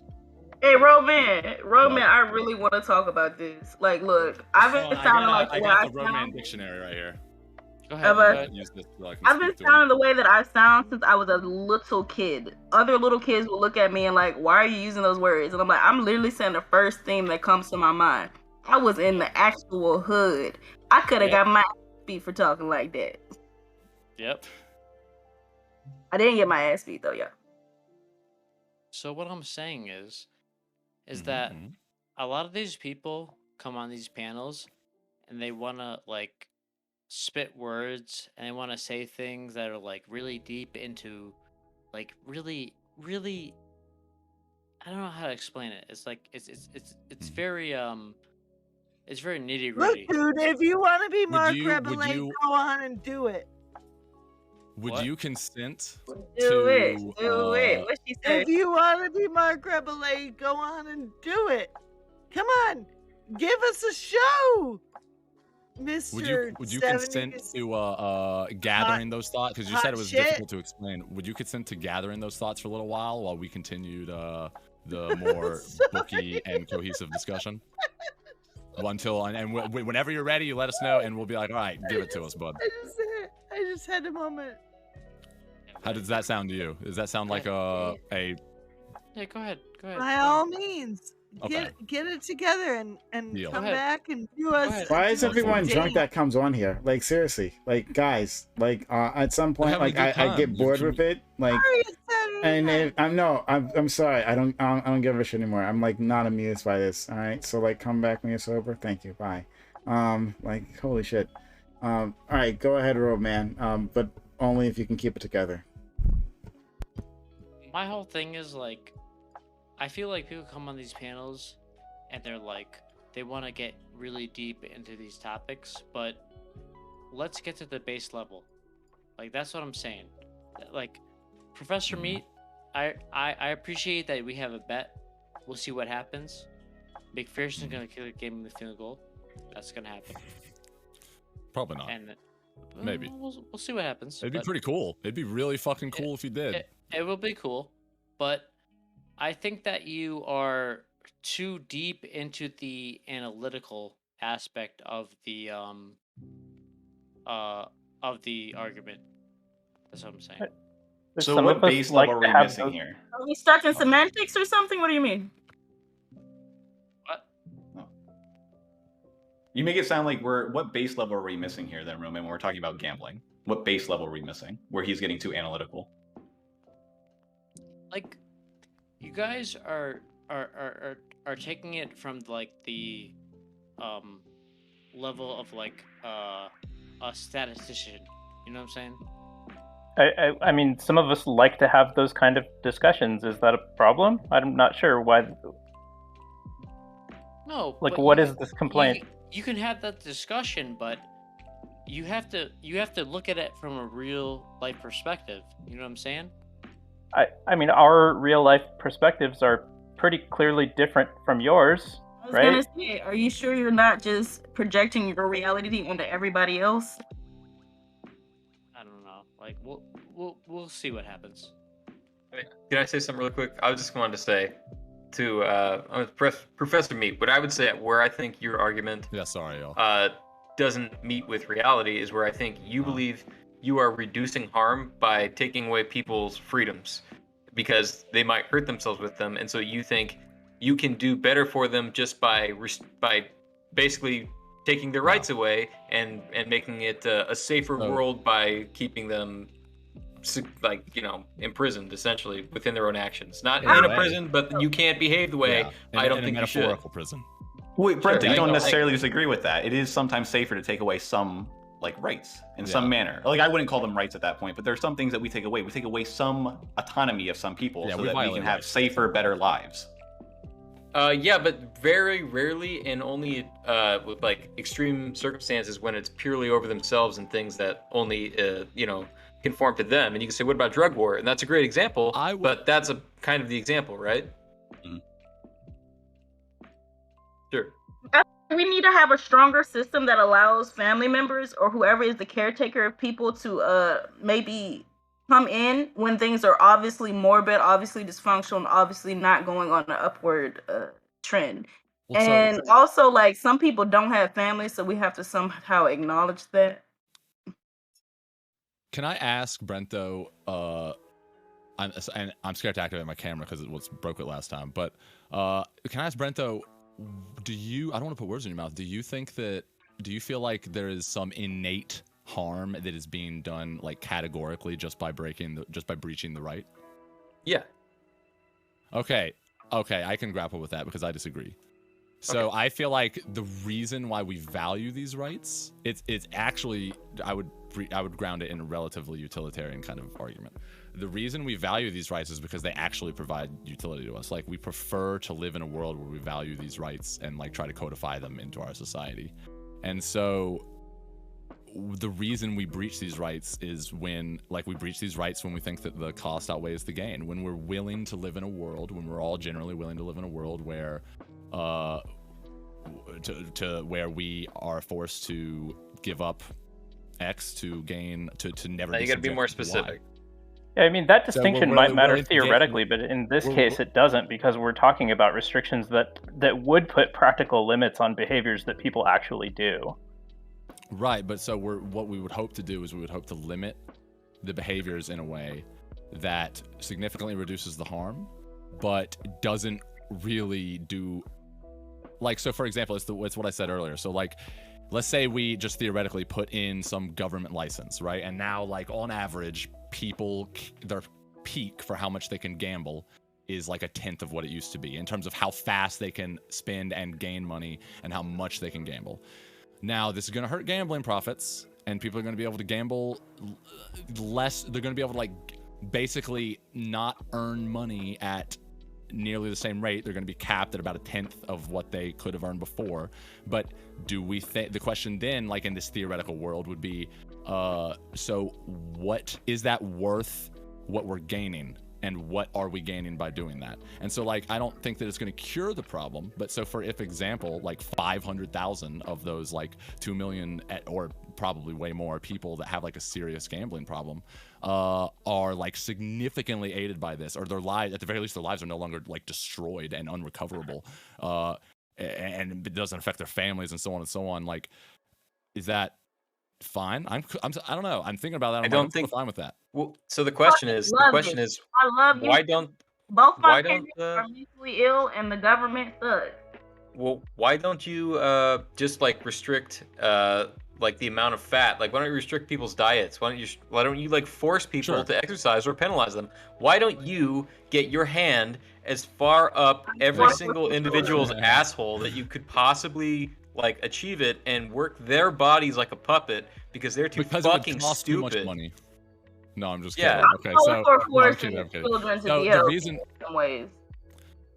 So if I could use, if I'm doing the exercise of the category thing that I was talking about earlier on the spectrum, so an example of a category that fits into what you're talking about, well, maybe not what you're talking about, I guess, but an example of a category where I'm not suggesting that wouldn't apply to everything is why it's not a huge problem. We can reasonably not decide where to apply that and not. So for example, that is our primary argument, because I don't think you can, because we can't even agree on this. Well, we already do. We already do in some cases. No, we don't agree on this. Oh, we don't agree on this, yes. But what I'm saying is that what I'm saying is there are instances where we will make that kind of determination. And I think that you can make a similar determination in this instance, where like there's probably regulations you could make where you're not really giving up much, and it's worth the loss. And you're probably if we could regulate gambling, it wouldn't solve the problem. There would still be some harm, but we could probably we do regulate some gambling. Hopefully, yeah, we do. Sorry, but we could, with more regulation, hopefully, we could get to a point to where the harm is reduced, and and it gets maybe to the point to where the harm is so little that it's sort of fine. We're sort of fine with it because it's not this just huge problem that's significantly affecting. Like, we're okay to a certain extent with some Americans. Like, this is how we do the calculus, right? It's coronavirus. I can relate it to coronavirus. I can relate it to cars as examples for the different sides of the category. Things start to become a problem either when it's a shit ton of people being affected by a small or unlikely problem, or it's a small, and these are the extremes, it's somewhere between that and a small amount of people suffering from a really, really, really severe problem, right? So like if a building explodes and 100 people die, if a block explodes and 100 people die, like, holy shit. We're not just worried about the infrastructure. That's like 100 people dying at once. That's a big problem. Coronavirus, part of the reason that coronavirus is a big problem and why we look at it like, all right, we need to do something about this, is because even though, and this is, I'm gonna make and then defeat one of the conservative arguments that we've all heard a billion times. It's like, oh, it's only 1% death rate or whatever the percent rate is. It's so goddamn, it's more contagious than it's definitely more lethal than the flu, and it's so contagious that it's rapidly affecting tons and tons and tons of Americans, and people are dying in a short time frame. And another example on the other side of the category is cars. We don't ban cars, even though having people drive around cars causes people to die in car crashes. Those people die in car crashes, but cars enable us to do so much good as a society that we're willing, and it's reasonable to put a lot of the responsibility and blame on the person. That okay, we're like, let's just speed it up so we can get other people to talk. I'm done. That's it. Yeah. Okay, rental bots. Are you just in general against more regulations as a whole? Like, you think if there's a freedom that people have, you have to think long and hard about about what's going on before you enact a regulation? Absolutely, of course. Yeah. I mean, that makes everyone is like that, that makes right? sense to me. But I feel like our current political system is very slow and inadequate in certain ways. And I feel like the political system is not evolving at the same rate as human need in the 20th century. Like, it's not evolving faster than COVID. It's not evolving faster than child cell phone gambling addicts. It's not evolving faster than the issues that we have. That's true. Yeah, our brains are not adapted to a technological world. Yeah. I would say, like, we shouldn't look to the government to be the solution for all of our problems. So the fact that the government can't meet them all and adapt them is fine, because that's not what it's for. It's not the magic bullet or like perfect solution to all problems. For sure, the government's not the solution to all problems, but when we start to see human morbidity, what do? Do we solve it, or do we look the other way? We solve it if we can. Do our best. Depends how bad it is, though, right? Like, you don't just throw coercive measures at small problems. Right. Yeah. So Brento and Cricket, since you guys seem to vehemently disagree with what Professor Mead is saying. Is morbid not bad enough? Abnormal and unhealthy not bad enough? The degree of morbidity, it has to be high enough, and then I would say that we should do something about it. Yeah. Yeah. And I would say then the answer to your question, to answer directly, is no, it's not enough. Not necessarily. I mean, you could use the people, driving cars and they die thing, but it has utility, right? Like, we accept that to a degree.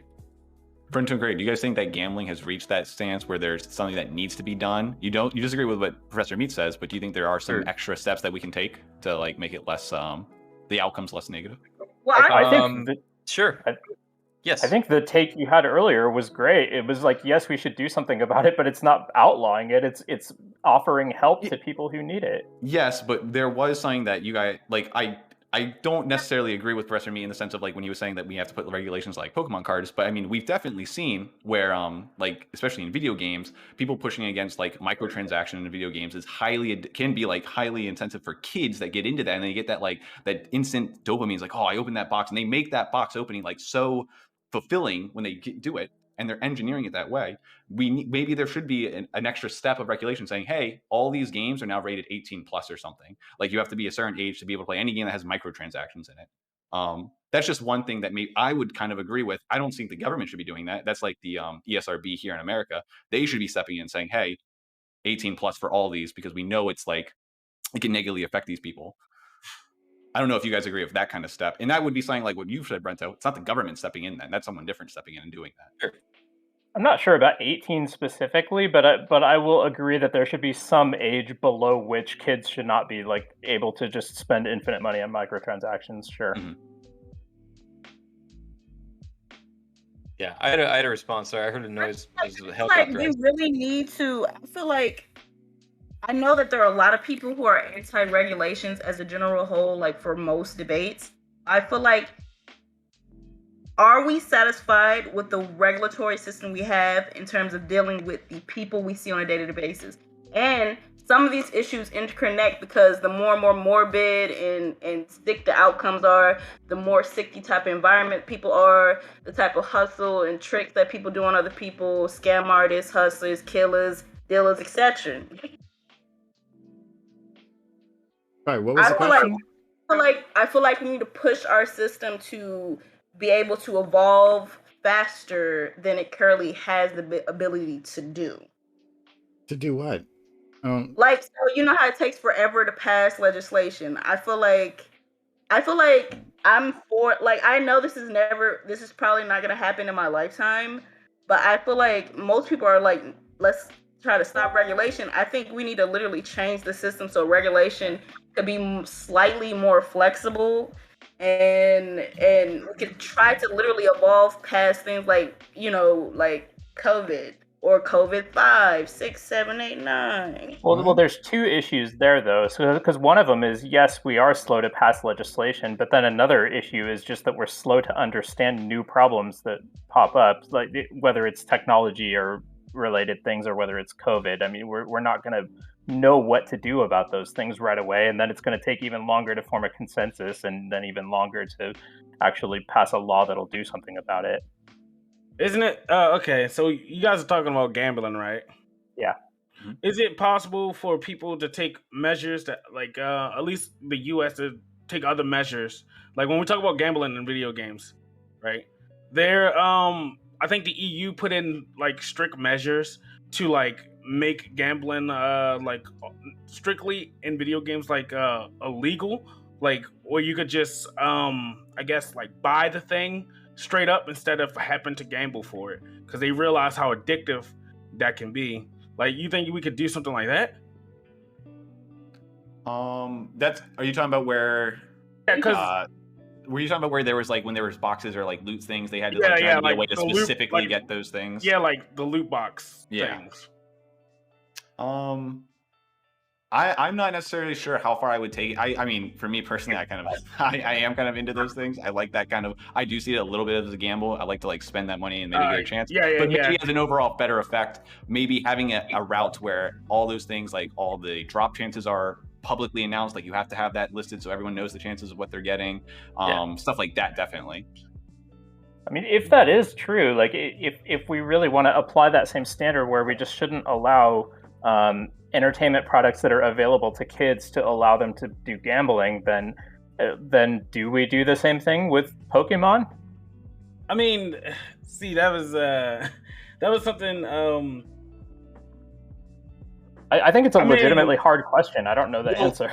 Well, specifically, Cricket, when people have said that in the past, I think the main difference is that for a game, that thing is literally in your house or on your phone at all times. To go to a store, you have to go and like spend money and like go there. But I guess you can say now that you can just buy everything online. So that's like the only way around it, is that you have to deliver things to yourself. I mean, but then we have like online card games. Like Yu-Gi-Oh just came out with a online card game called Master Duels.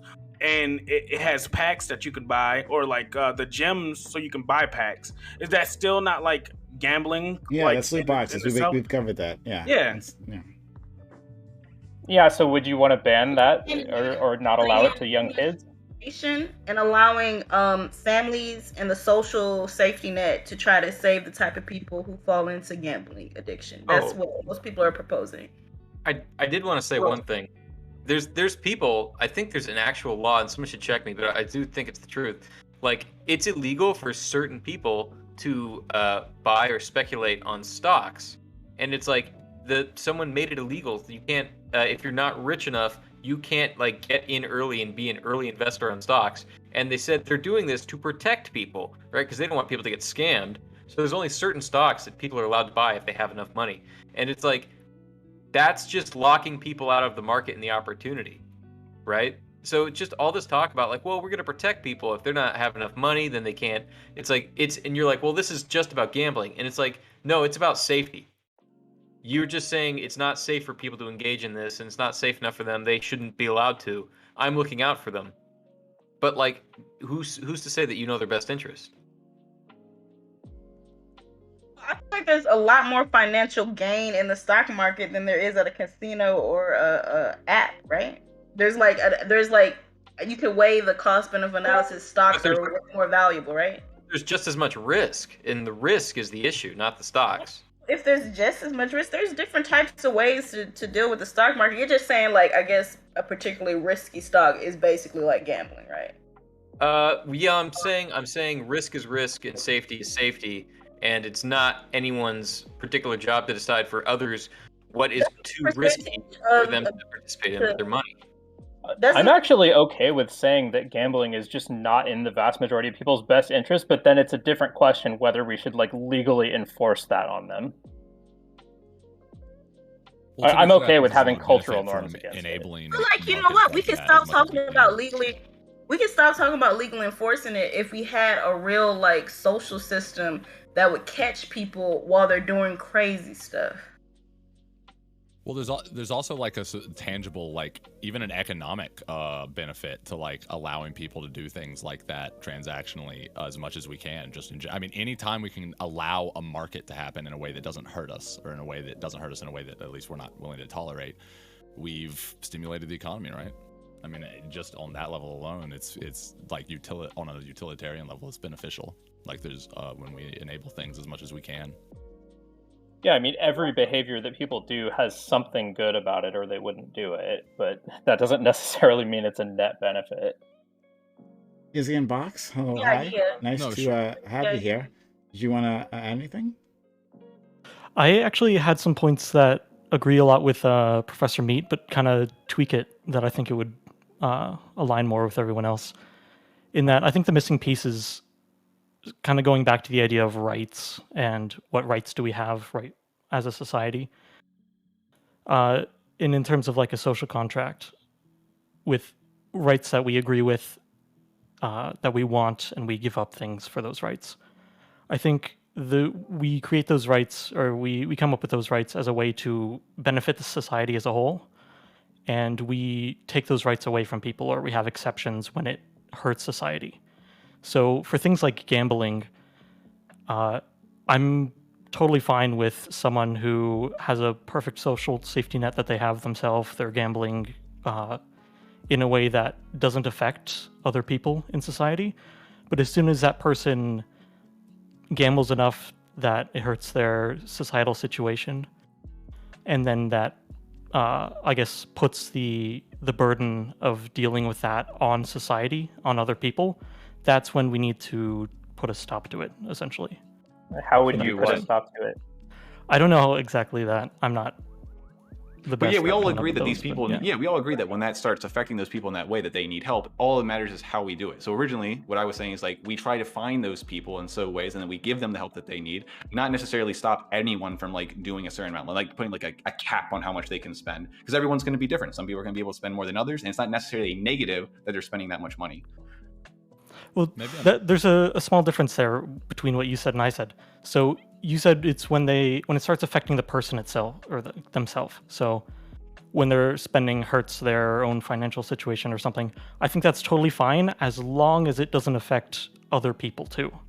So if this person becomes homeless and then other people have to take on the, I guess, tax burden of dealing with this homeless person to bring them back into society, that is when it starts to be a problem. But if this person also is in a different situation where they can move in with their parents, get a new job, come back up without affecting the rest of society, then I think that's more fine. Like, so wouldn't that be true of anyone who's spending money irresponsibly, regardless of whether gambling has anything to do with it? Like, somebody buys a car they can't afford. Do we want to put a stop to it because they might end up homeless or something? I don't know. Like, what? Not before they end up homeless that he's suggesting. I believe he's saying once someone else is burdened in society, i.e., like your mother, because you lost all your money and now you're on the street, she don't want to see you like that. So, if someone buying a car and then making themselves homeless because of it, if that like affects me as a taxpayer, in a sense, like if I have to pay taxes into society to support these people who are making these bad financial decisions, then what's I the rule you would have make an incentive to stop... not to want them to make these decisions. Like, what's the rule you would make to stop that? Because I mean, this is what we have like credit scores for, right? I mean, So like, there's I a know reason why I that's know not someone who's mentally ill, right? If they were to be having a break from reality, that's technically a societal problem because it's not safe to have people around freaking out. More than likely, someone in there, especially because they're African, more than likely someone in his family is just gonna swoop in, make sure they're all right, make sure they're fed, got a place to stay, and all that. We need for some how the social system and or the families to do this. Otherwise, everyone else is going to deal with it. Yeah, things like education and social services help that. It's not just tax burden. Either tax burden, also crime burden.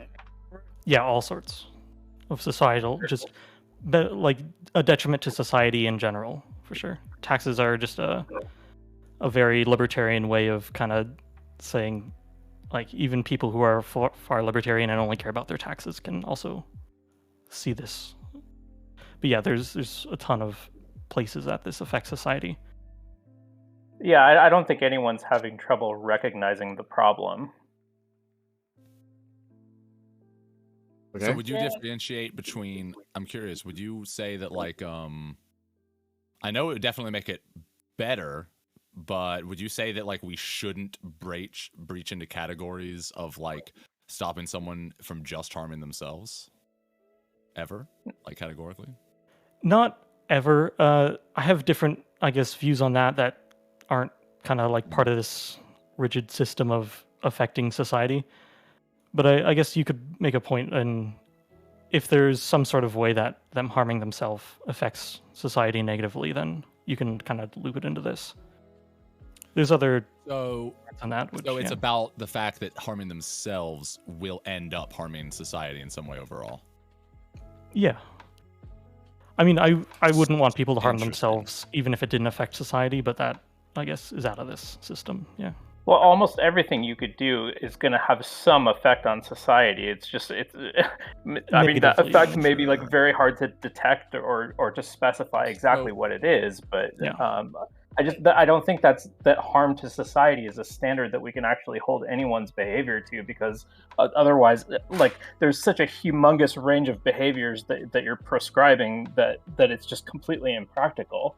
I think we need realistic we need some realistic boundaries in terms of intervention where it seems like the amount that you've allowed to let yourself go is quite literally affecting yourself and others. We saw you stealing, or we saw you do whatever you did that was crazy, and people don't want you around their neighborhood walking around like that. We need some sort of boundary where it's too much. We do have many boundaries like that for all kinds of. I mean, not really. I see a lot of too much all over the street. Oh, sure. I mean, those boundaries don't succeed at eliminating all those problems. I want success. America needs to be successful. We all want success. So, but we're defining success here by perfection or bust, right? We shouldn't do that. How about continually improving and not ever, trying to digress? I'm just trying to be clear that that's what we should be striving. We should try to do as best as we can until the point that it starts to hurt us more than it helps us. So, like, for example, what I was going to ask Izzy is that, like, would you say that we're introducing a societal harm if we allow people to just categorically kill themselves whenever they want, and that never without any kind of regulation of any kind?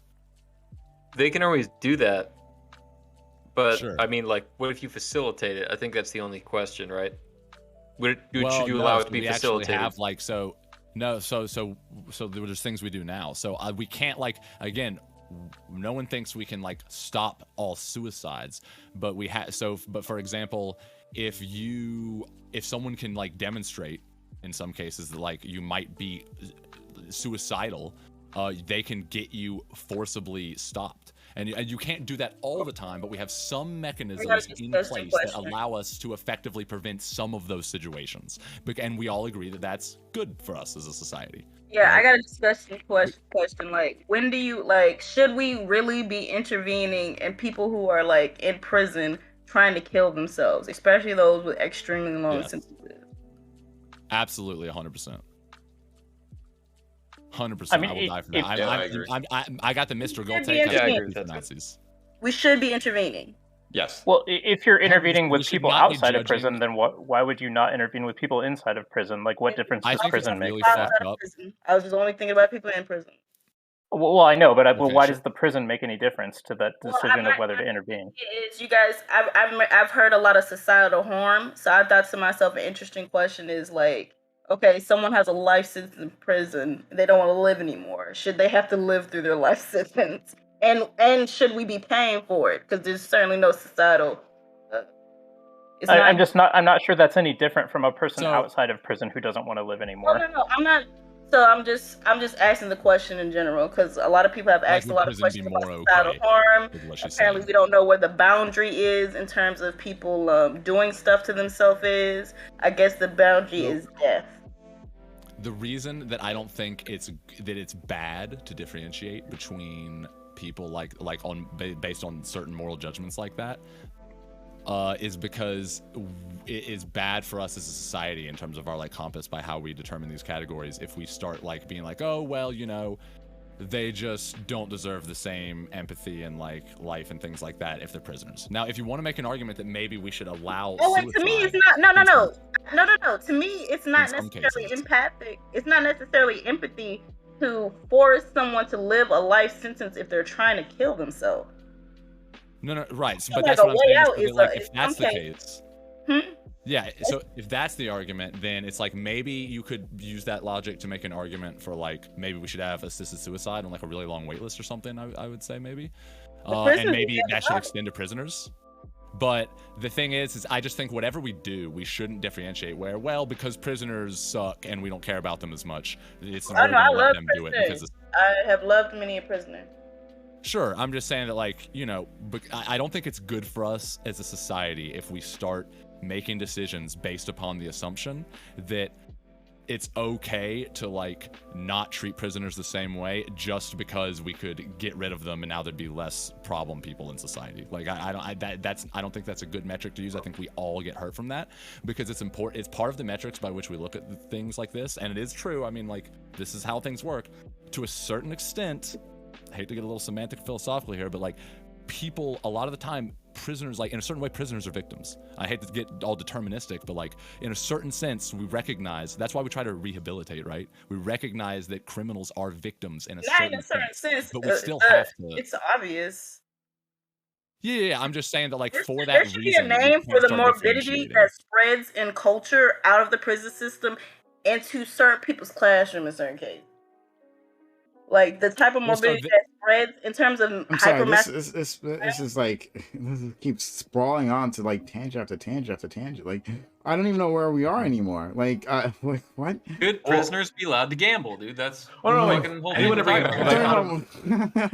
back the gambling for a second because I do want to ask Brento a question about like people's rights and whatnot. I don't know enough about how social workers work and everything, but let's say that we have an individual who has been seen like their life is getting pretty much destroyed by gambling, and say some social worker comes to their house, they go in, they look, it's like, oh wow, you're fucked, you have gambling addiction, so we're going to try and help you. If part of that help was going to local like casinos around town that this person was going to, and then putting them on a list where it's like, hey, if this person comes here and you card them, don't let them in. And then say that was like a forced thing on that company. That company's not allowed to let that person in to gamble. Do you think that would be an okay thing? Am I taking away that person's right there? Or what would you say there?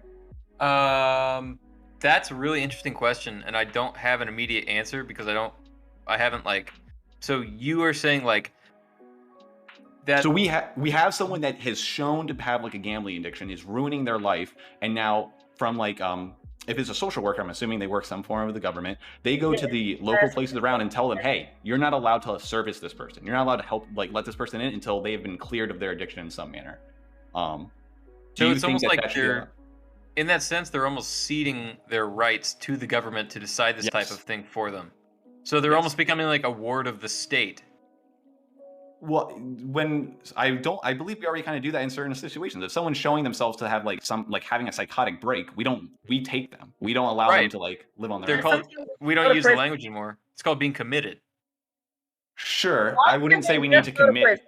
I'm not saying they need to go to prison. I'm not saying they need to be committed either. But I do think that we could take a level where it's like, hey, don't let this person into a place where they are harming themselves by feeding their addiction. Sure.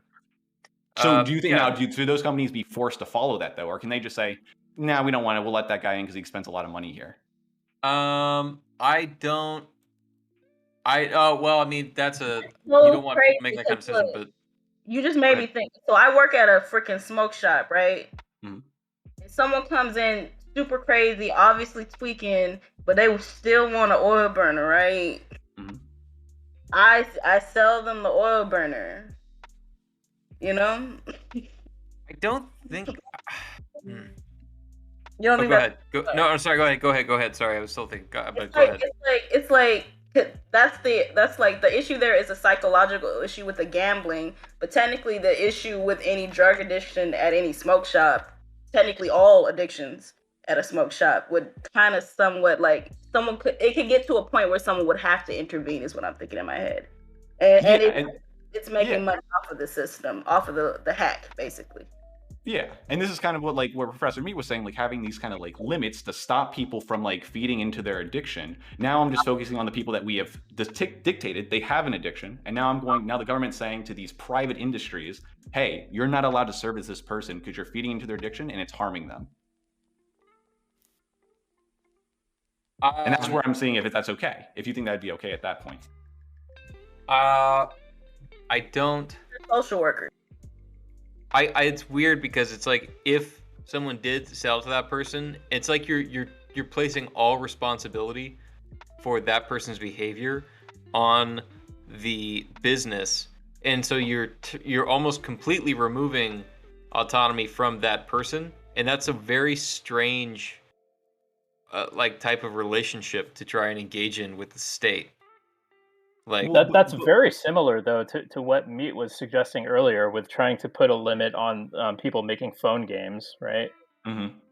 But that's what I mean. But I think at some level, maybe if we have these people that we know have this addiction and if someone has an addiction and showing that they have this kind of problem, there's obviously some agency that they're losing. We need to help them so that they can actually have full agency over their actions, right? Yeah, I literally have to guard the torches because I work at a smoke shop. Someone walks in with a problem, they don't have. You can see how nervous they are, how they're moving. They do not have full control of their life. They are going to try to steal that torch. Yeah, the addiction itself is already taking away their agency. In my opinion, it is.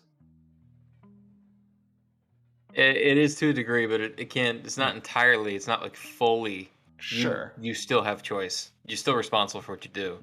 In some manner, I would say yes. Do you think there should be a legal limit? No, I think it only becomes a problem when you start showing that you have those addiction. Once you have, that's what I think. There should be a legal limit that we allow human beings to fall into morbidity. I mean, there's going to be a threshold limit, which if it's not reaching a certain threshold of how many people it's affecting and how negative that effect is, well, then yeah, it's not going to be something that we worry ourselves with because we're not going to be able to fix all those things. That seems like a very hard thing to quantify. How do you decide when you pass some threshold of harm?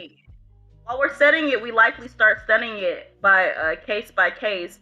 This family is begging for help. Or this person's parents are begging for help. Forget all the orphans. No one's talking to them, I guess. I don't know. Well, so there's a specific answer for this. I mean, if we're talking about gambling, we can just look at gambling disorder. We can look at the effects of legislation on gambling disorder and its prevalence. It's pretty easy.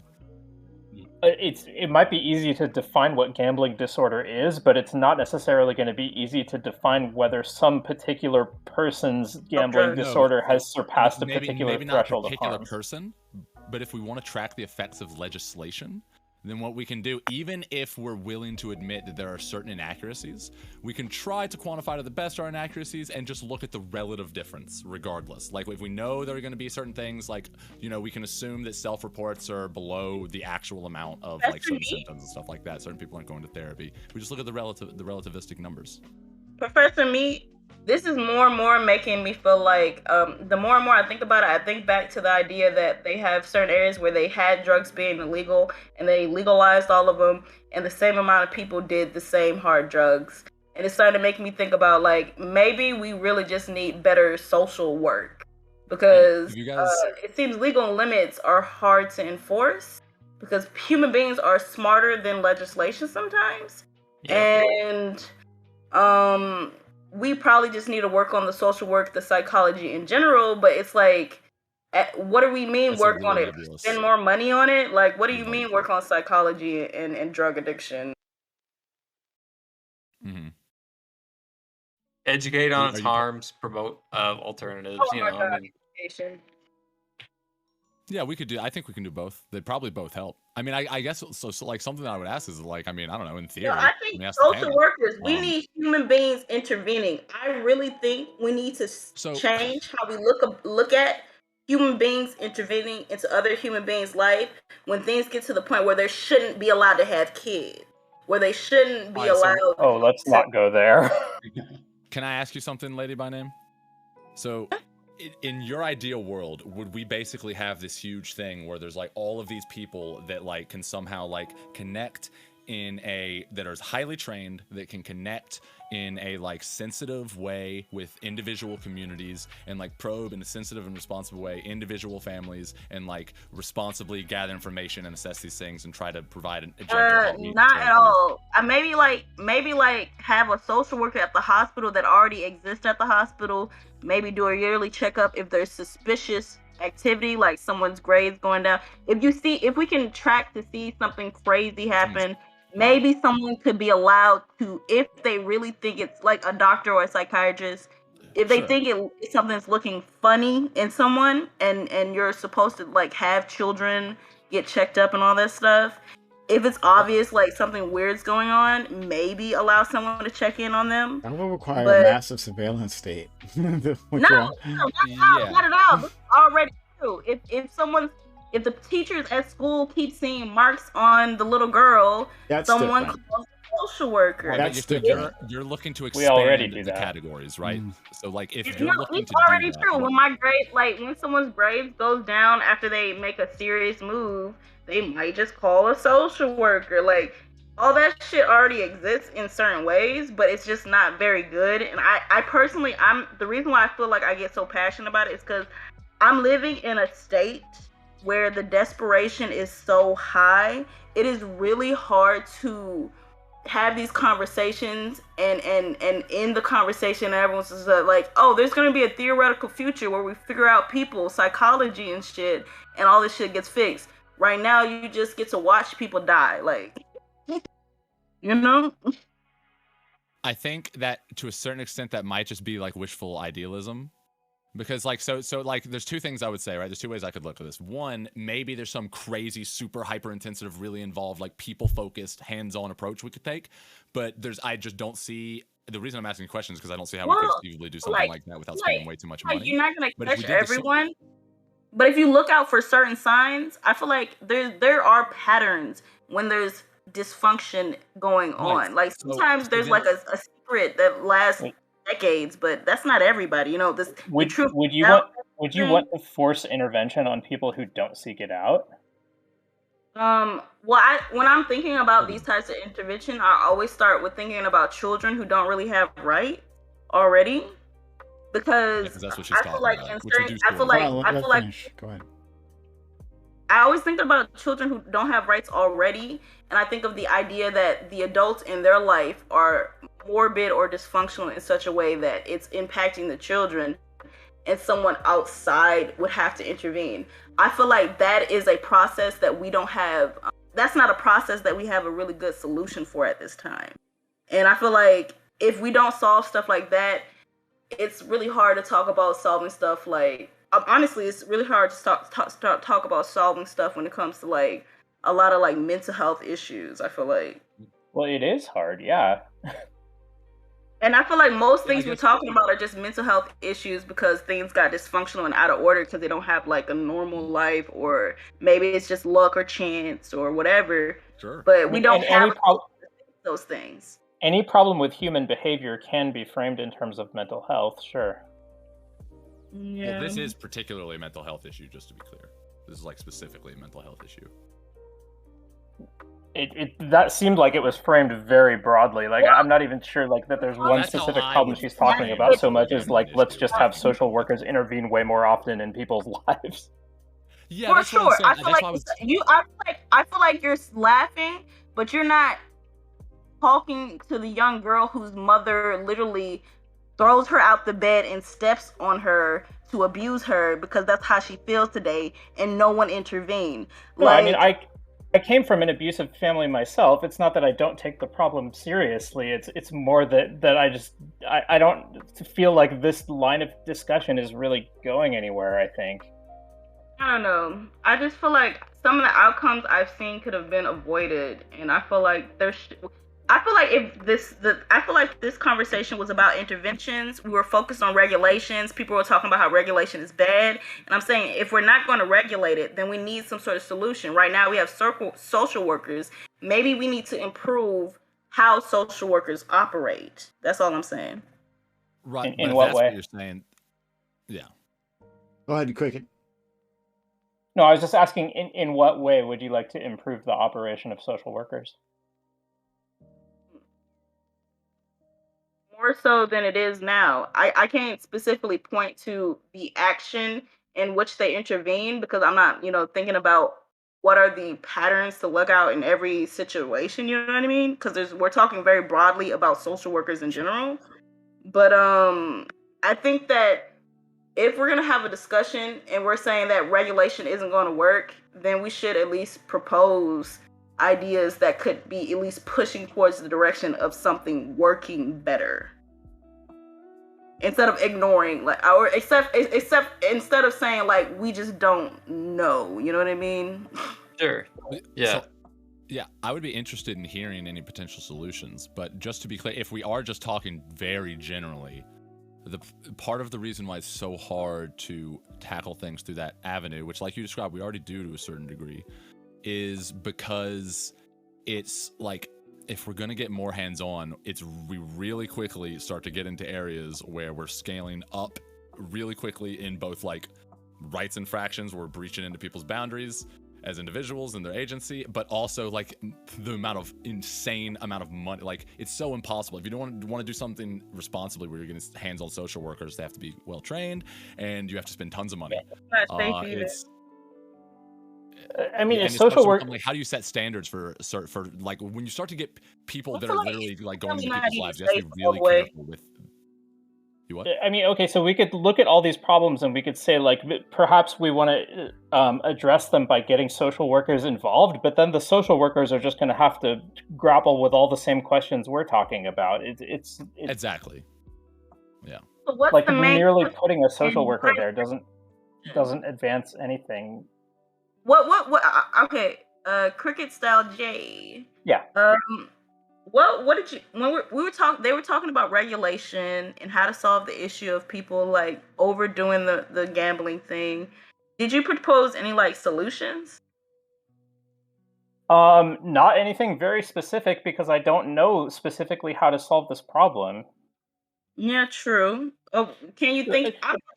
I know you don't like that. It's a very unsatisfying answer to say like I just don't know how to solve it, but it's the truth. I don't, and I don't think any of us do. I could propose a general direction, which is that I want. Know how to solve it, why would you block regulation to try to solve the problem? Because the regulation might do damage. You don't know how to solve it. Why would you block the regulation? Well, no, because the regulation could be bad. Sorry. Yeah. The first of all, regulations in some cases can do more harm than good. I think that our default should be not to regulate things and then regulate them if we can demonstrate a certain threshold of harm that's greater than however much damage the regulation would do. But secondly, I do want to propose like kind of a general direction for how to solve this. I can't be very specific about it because I don't know the specifics, but I think it's got to involve having help available to the people who need it, rather than just putting a rule that everybody has to follow when 99% of people are not even being affected by this.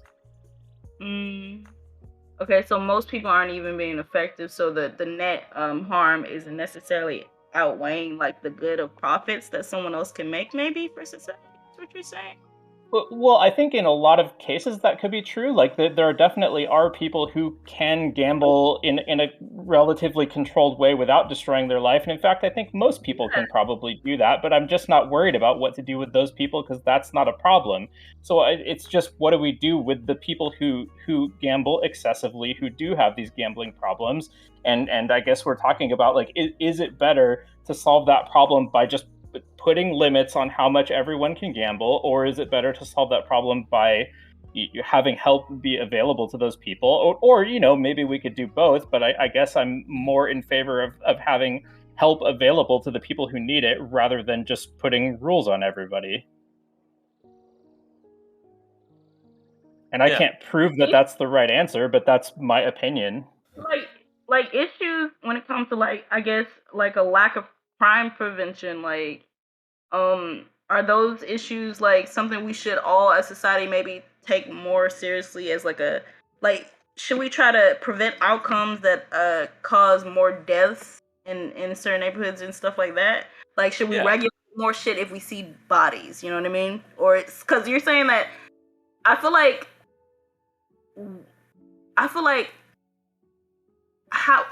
we didn't even measure how much regulation that we would put on the system, but everyone said that regulation in general could be negative. So we can't measure whether or not it'd be or well, bad. Of course it could be. I mean, that's true of type of regulations we put forth, but people are saying it's bad anyway.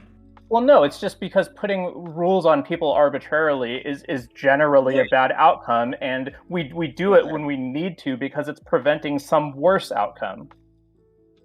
You said, you're preventing some more. What did you say? I'm sorry, I muted myself by accident. You said... No, I'm just saying that putting rules on people arbitrarily is generally a bad thing. We do it when we need to do it to prevent some worse outcome.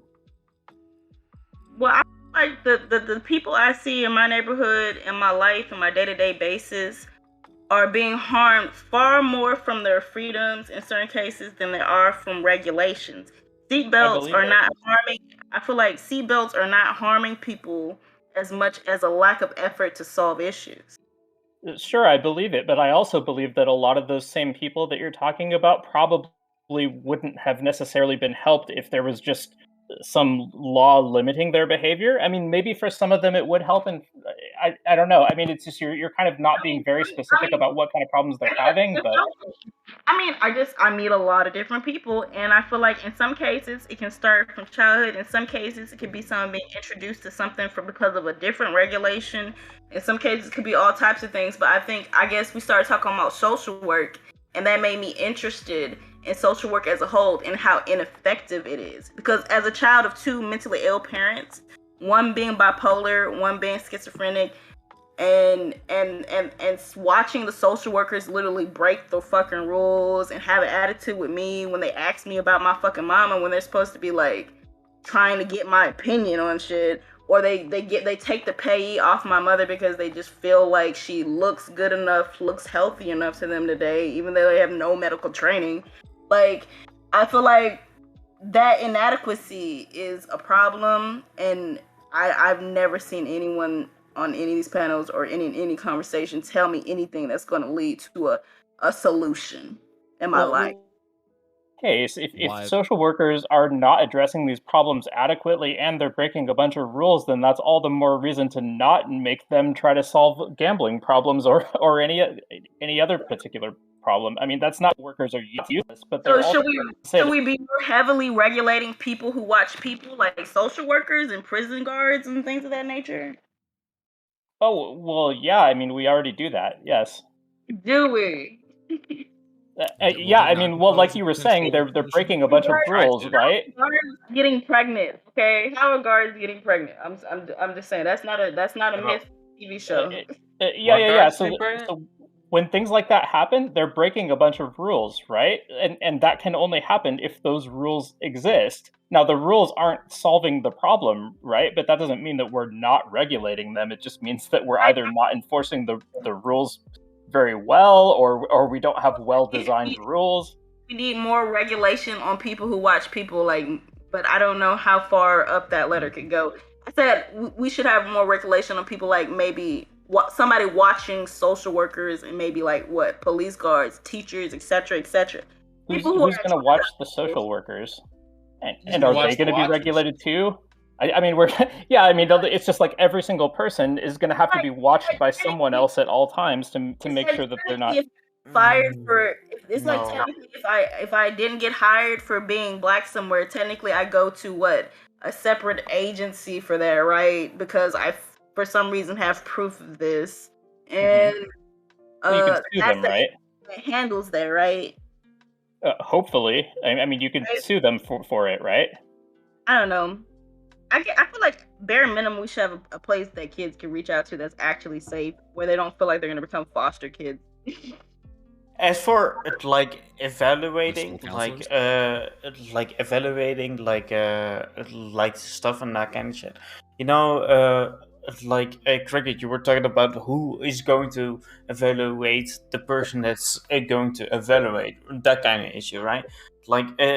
That's been a hot topic issue within science of philosophy, right? But that being said, you can definitely have people that evaluate, people that are doing certain jobs, right?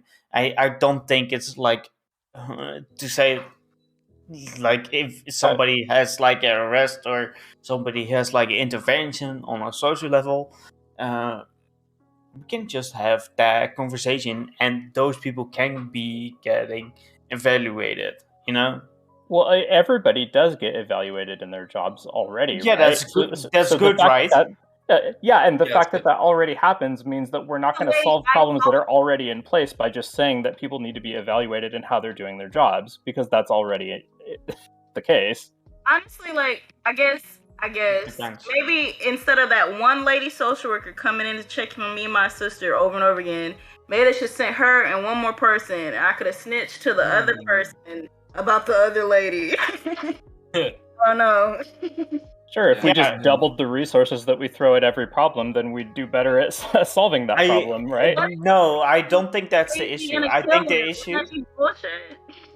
I think the general issue is that Lady by Name, what Lady by Name is talking about is if one social worker is going to an issue, is that they cannot find the general issue. Just as if you just have one cop, right? If you just have one cop coming to a certain issue, you don't know if it's truthful or how it works, and you need to figure out the situation overall to find the facts and that kind of shit, So I think Lady by Name is coming from that point. So yeah. Yeah. Now that I'm thinking about it, they should record any type of provision over another adult or children. Yeah, why aren't documented workers should be recording more of this stuff, not just emails to one another. I was illegally so much crazy stuff happens. I'm not quite sure about that, however, but because of the fact that you are recording children, right? That might be an issue. So yeah, what? I don't know. I was just gonna say, I think that we can use anecdotes to use examples to demonstrate concepts, but I don't think it's a good idea. And I hope I don't sound insensitive here or anything, because it sounds like you might have been through some stuff. It sounds like you definitely were. I'm not trying to make a judgment. Yeah, I got a weird sense of self. I don't care. It sounds like I don't think it's a good idea to use anecdotes in the sense of hey, this is what I went through. We need to solve this problem like on a 1-to-1 scale. Like we need to do something that's going to solve my problem, because I just think that you're not going to get as quality of results looking at it that way. I think you're going to get way better results and reduce. You're going to get a lot more return on your investment by looking at it as a whole picture, right? And so if you're doing it that way, I hear what you're saying, but I admit that think I you're not- disagree because just having that conversation we just had just gave me an idea that would possibly, couple ideas that could have possibly improved social work in my case. It makes me think it's not quite as dangerous to allow other people to intervene in other people's lives if we take the proper precautions. It's possible that we could solve a lot of problems by changing the way that we have oversight in the social worker system. I wouldn't be surprised by that at all. But I do think that once we arrive at that case, we need to identify what to do, or we're not really going to go anywhere. I was thinking, like, yeah, in terms of visiting someone's home and you're documenting things, why not have like photographic / maybe some recorded evidence of the type of conversations you have with these people that you say you evaluated, even though you don't have any particularly good medical training. Also, like, why not have and since we're like, because we're thinking gambling still too, right?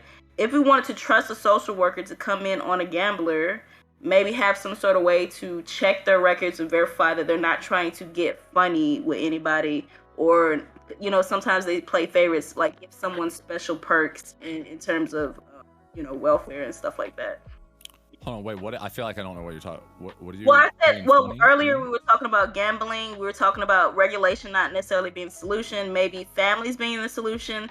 You know, sometimes who's the family going to call? Likely they're going to call a social worker. If we wanted social workers to intervene in people are saying we don't necessarily want social workers intervening into your life because you can't really trust them. We don't know them.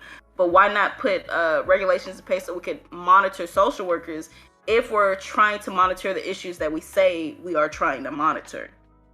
So do we just everyone needs to have more oversight over everyone? Is that we have cameras now? So in certain cases we won't really need anyone's word.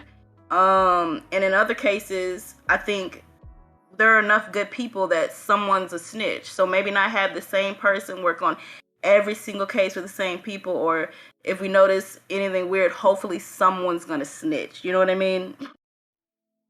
So within the Netherlands, basically, I have like my best friend is addicted to gambling. So my best friend is like always gambling and that kind of shit. And so he got ousted from casinos because of the fact that they have like casinos used to be like nationalized and that kind of shit. So he wouldn't be like allowed in casinos because of his gambling addiction. I think that's perfectly fine overall because of the fact that he couldn't handle that, and in the interest of the casino, not the interest of the casino to basically to put people in debt. No, they want to get their money, you know. So that's crazy as well. But so the interest aligns, right? That's one thing. But yeah, that being said, like overall, I think like right now it's like kind of different because he got in touch with the online gambling as well, and the online gambling is like way different in the sense that they don't care if you get in debt and they don't care about that shit. Yeah, there's definitely some regulation to be made, and that would be like super good and super cool to implement that shit. But you just gave an example of how regulation failed to solve the problem. Because they went somewhere else. No. I gave an explanation in the sense that he was addicted to gambling within the Netherlands, and he got ousted for that. And then he just went and gambled online instead, right? Can I ask you? But that's basically saying like the online regulation isn't good, and I would agree with that. That the online regulation isn't good. Chinchilla, how does ousting work? Where you're talking about? How does it work? How it works is like generally when people get like a gambling debt and that kind of shit, and it depends on your age as well, right? So if you are at like under the age of 25, your parents can say like, well, my kid is not doing fine in the casino, so therefore we don't want to have our kid in the casinos whatsoever. But above that, it's more about like noticing that this person is like a gamble addict. It's not an interest for the casinos to have that person within the casino because of the fact that they are, basically not making a profit for the casino whatsoever. Yeah, it's bad if it's bad for casinos. And I'm not saying that they're saints. It's bad for casinos though if their customers die or go bankrupt, and it's bad for their families. You don't want that, right? You don't want any of that for anything. Maybe you don't care too much if it happens. You're not actively trying to prevent it, but it's bad branding. Yes. Right. Yeah. I'm curious because you said that the this person then went on to the online casino, and you said the online casino doesn't care. Is it the only reason the online casino doesn't care is because their net of people is just so much larger than the physical location of the casino? Is that the route you were going? Just so I understand, like you guys are saying that the physical location cares, but I'm assuming the online doesn't care because their net's just so much bigger of who they can catch. No, it's because they're more impersonal. Yeah, you're nothing. You're a number. So a lot of these online casinos are actually situated within my own country, as in the Kingdom of the Netherlands. So we have the Netherlands within Europe, right? But you have the Kingdom of the Netherlands. Like Curacao is making part of the Netherlands, and it's like the Kingdom of the Netherlands. So, but Curacao is being part of the Kingdom of the Netherlands, and it's basically having all these companies that are called like whatever, the major companies are situated over there, and those companies don't care about whatever, they don't care about the regulations and that kind of shit. Why does the physical locations? Oh wait. When you say regulation on the physical locations, that's actually the government saying that the casino can't allow those people to gamble there. Is that what you're saying? State, right? So I think you said the casinos are nationalized where you were, right? They aren't nationalized, but they are like heavily regulated within my own country. So is it the government telling them that they're not allowed to service people that are showing addiction, or is it just the casino itself saying that they don't want to?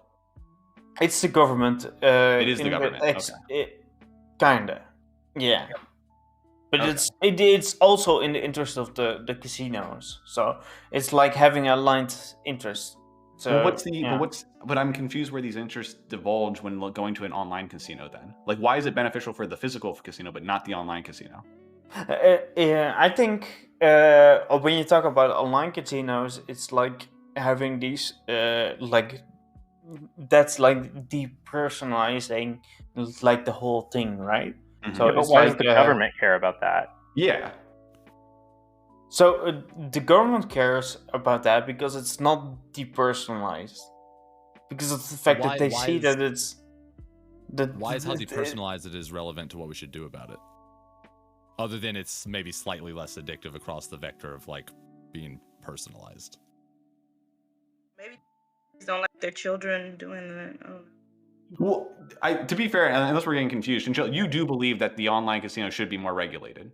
You're going down the right that it should be more regulated the same way that the physical casino is, right? 100%. No, Chinchilla is saying that. I just want to make sure that because I think we're questioning him on this, but he does think it should be more regulated. I was more confused with the fact that like I don't know why. Already, if you're already saying like Brenta was agreeing that like the interests of the physical casino line up for not allowing these people to get addicted and being like going to extreme debt. I don't know why that also wouldn't correlate with the online casino. Why wouldn't they both? Yeah, it seems like it should. Yeah, it should. Mm-hmm. I don't think they cross. But yeah. Gamble does the debt do sometimes people gamble more than they have in the physical casinos and it's causing like a drain on the casino? Is that what you're saying? Do they gamble? They cannot gamble more than they have. but that being said, like Ori Plus, like I agree with you. Like I think the issue here is that those online casinos don't have like the same regulation as like physical casinos. So yeah, I will 100% agree with you. I was.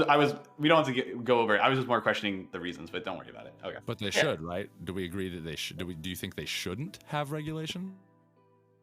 No, of course they should have some regulation. But I'm asking, Chinchilla. Are you saying? Are you? I might be confused. Are you saying that online?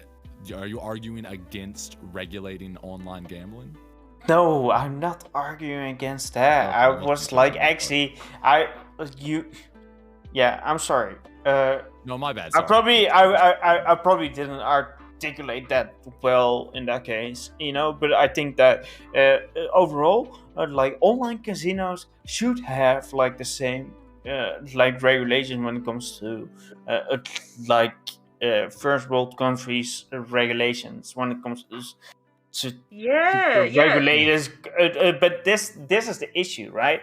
This is the issue. So what you see is that these online casinos, they will use like different countries' regulations to justify their mess. But it's like if we talk about big streamers, like why do you think? You're roboting. You're roboting. Let me switch I'm up. not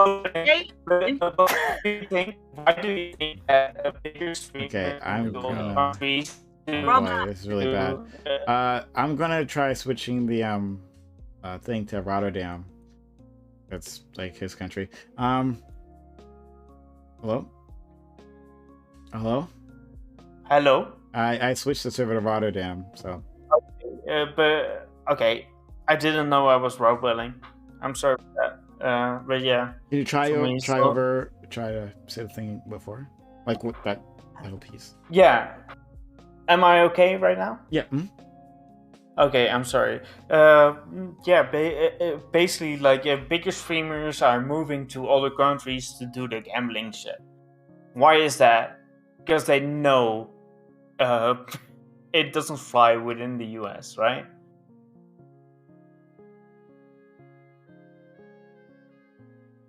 Oh. Yep. And everyone. Is everyone. Oh boy. Everybody. Now everybody. There we go. Alright. Rental box. Because Chinchilla has regulation in his area that protects people from their gambling addiction, do you think the electronic companies should be able to bypass the regulation that exists where he lives? No, they shouldn't be able to bypass the regulation like that. Can you hear me? Why not though? I think that, just because a country offers a service, if it's illegal in one person's country, then I don't think that companies necessarily have some inherent right to operate in other countries and not under their laws. I don't think that makes any sense. Yeah, that sounds good. That sounds big. I think that the overall regulation within the US is pretty fine and pretty cool and pretty based, if I want to say so. But I want to say that when it comes to Twitch and that kind of stuff, Twitch is like a international corporation, right?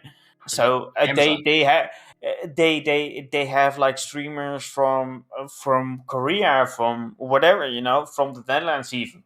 Like I don't know those streamers, but they are probably in the Netherlands as well, from my country. So we all have separate gambling rules, and what you see right now is that some streamers are basically moving to countries where the regulation on gambling is lower.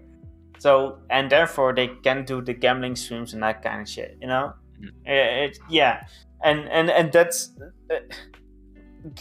we don't want to conflate those things. So this is an issue of how do you reconcile international bodies on the internet that affect different countries in disparate ways and how do you reconcile that with individual laws around those things? And I would actually I think we should take a second look at how we determine these things, because I would use I remember it might have been a few years ago. There was that. You guys remember there was a bunch of discourse about like Jack Dempsey showed up or whatever his name is showed up on Joe Rogan, the Twitter guy, and there was all this discourse at the time about how Twitter was like, how is their moderation working? What are they doing behind the scenes? Oh yeah. And they used a lot of the argument of like, well, we're international, so who cares? We can do whatever we want. It doesn't matter. It's like we have to be nice to everybody, and it's like, okay, well, sure, but then the responsibility then falls, at least to a certain extent, on the individual countries, and we do this. Other countries do this.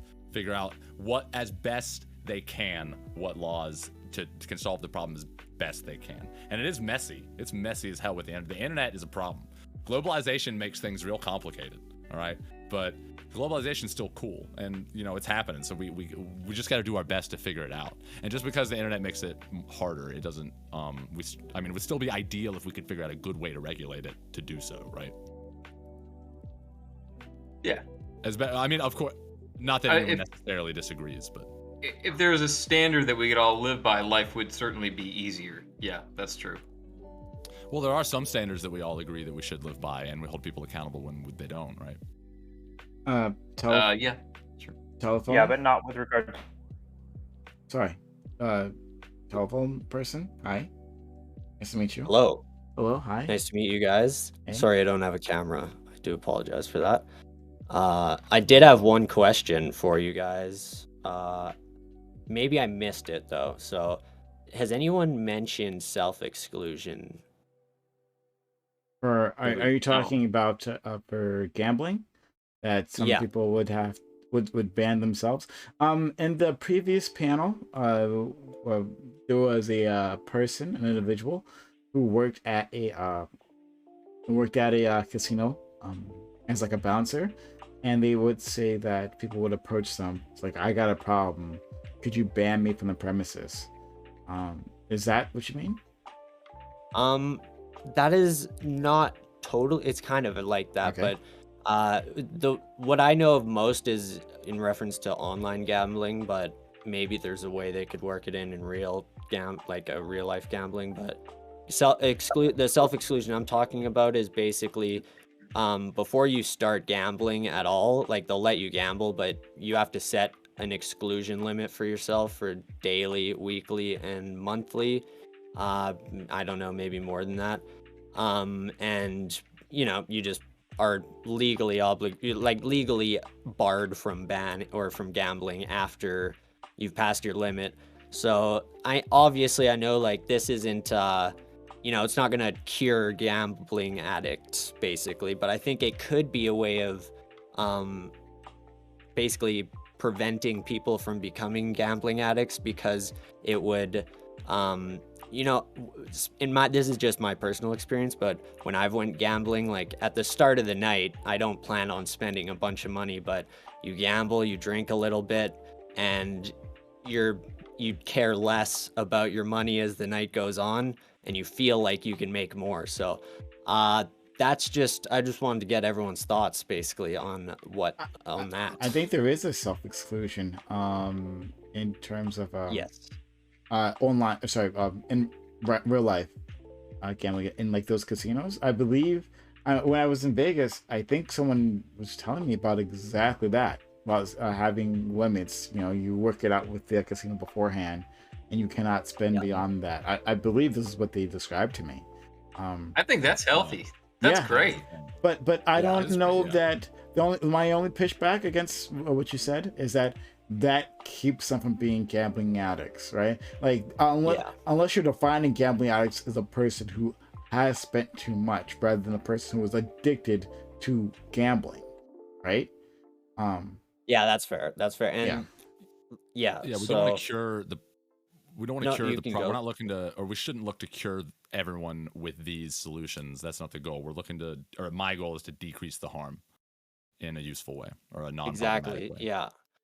Yeah, kind of just and like decreasing the harm. But sorry, go ahead. Sorry, I think another benefit of it too is it kind of like, you can't really get mad at the casino then. It's not really their fault, and you also can't maybe. And it also Can you ever get mad at a business for having an exploitative business and not caring about it? I mean, you can't get mad at them for banning you because you set the limit. You can definitely get mad at them for just being greedy, for sure. Oh, I misunderstood what you were saying. Sorry, that was my bad. Okay. I'm curious, is this limit that they're setting, is this like a lifetime limit, or can they come the next day after they reach their limit and be like, hey, I want to increase my limit today? Exactly. So this is, again, just my personal experience, but where I live, we have I live in Canada, we have a provincial gambling. We have basically like provincial sports betting run by the government. So, not necessarily a great thing, but it does, because it is regulated by the government. They do, right when you sign up, you set the self-exclusion and it's set. Like, that's it. You can never change it? As far as I know, no, you cannot. Okay. Well, I would, I get what Brento said. I think that is very healthy, and I think that'd be great to put it. And I would even maybe go a step further, that I think most places should be required to offer that. Like, we have already restrictions on what they're allowed to offer, and maybe that should be a required thing for all casinos. It's like, hey, you need to at least have this service available for people where they can come in and set limits for themselves, and that you have to respect. So I don't know if that's... I could actually kind of be down with that. That doesn't sound terrible. Yeah, I'd be down. I'm on board. Except for the fact that like it should be changed, and Chinchilla, we'll go to you next. But like, you should be able to change it like once per month or something, Yeah. Right? If you, So at some point in time, like you actually might be you might want to set a lower limit, for instance, right? Or you might decide you can do a higher limit, and then especially if you're going to go higher, then they can have a conversation with you about that, but okay. Yeah, maybe your income goes up. Yeah. So Chinchilla, then Izzy? Yeah. So I just want to ask, like, when it comes to like parents seeing like their own children like slide off into gambling addictions at the age of 18 or something, like or 17 or 16. I don't know how it works in the US, but that being said, like should the environment be able to say like, well, this guy has like a gambling addiction, and therefore like basically it shouldn't he shouldn't be able to access like a casino, because I think within the Netherlands, I think it's like totally fine when it comes to like my friends' parents, like basically saying like, this dude shouldn't be allowed in the casino whatsoever, because of the fact that he doesn't have a job whatsoever. All right, and he is just gambling his like welfare away within the casino, but he still has a place to live, right? So he should be like basically not allowed to be in the casino whatsoever. You're asking like, how old is he? Now he's older, but I'm talking about like when he was like 22. So he was still an adult. Well, this is what I was kind of aiming towards, where I think if we have, I haven't thought too much about it, but I am leaning towards, if we find someone that's like adequately showed that they have like an addiction to gambling, or they're like negatively impacting their lives into effect where we would say they have an addiction, I think it would be okay for the state to step in, or like the parents go to the state and say, hey, we think our son has a problem, and then they dictate, yep, your son does have a problem, and then they would go to this like casino that he's going to, is like, hey, you're not allowed to accept this person here. I think I am leaning towards, maybe in some sense that would be okay for the state to step in and say, hey, you casino, don't allow this person in. Oh, it would be primarily the parents that would say that. So within the Netherlands, when it comes to like financial decisions and that kind of shit, it's like when you hit like age 23, so and then you're not liable anymore when it comes to parents as well. But before that, as a parent, you're still kind of liable. So therefore, you're also entitled to say to your own children, like, well, you shouldn't be able to do that kind of shit. So I think that it kind of makes sense to have that responsibility. Also, the intervention.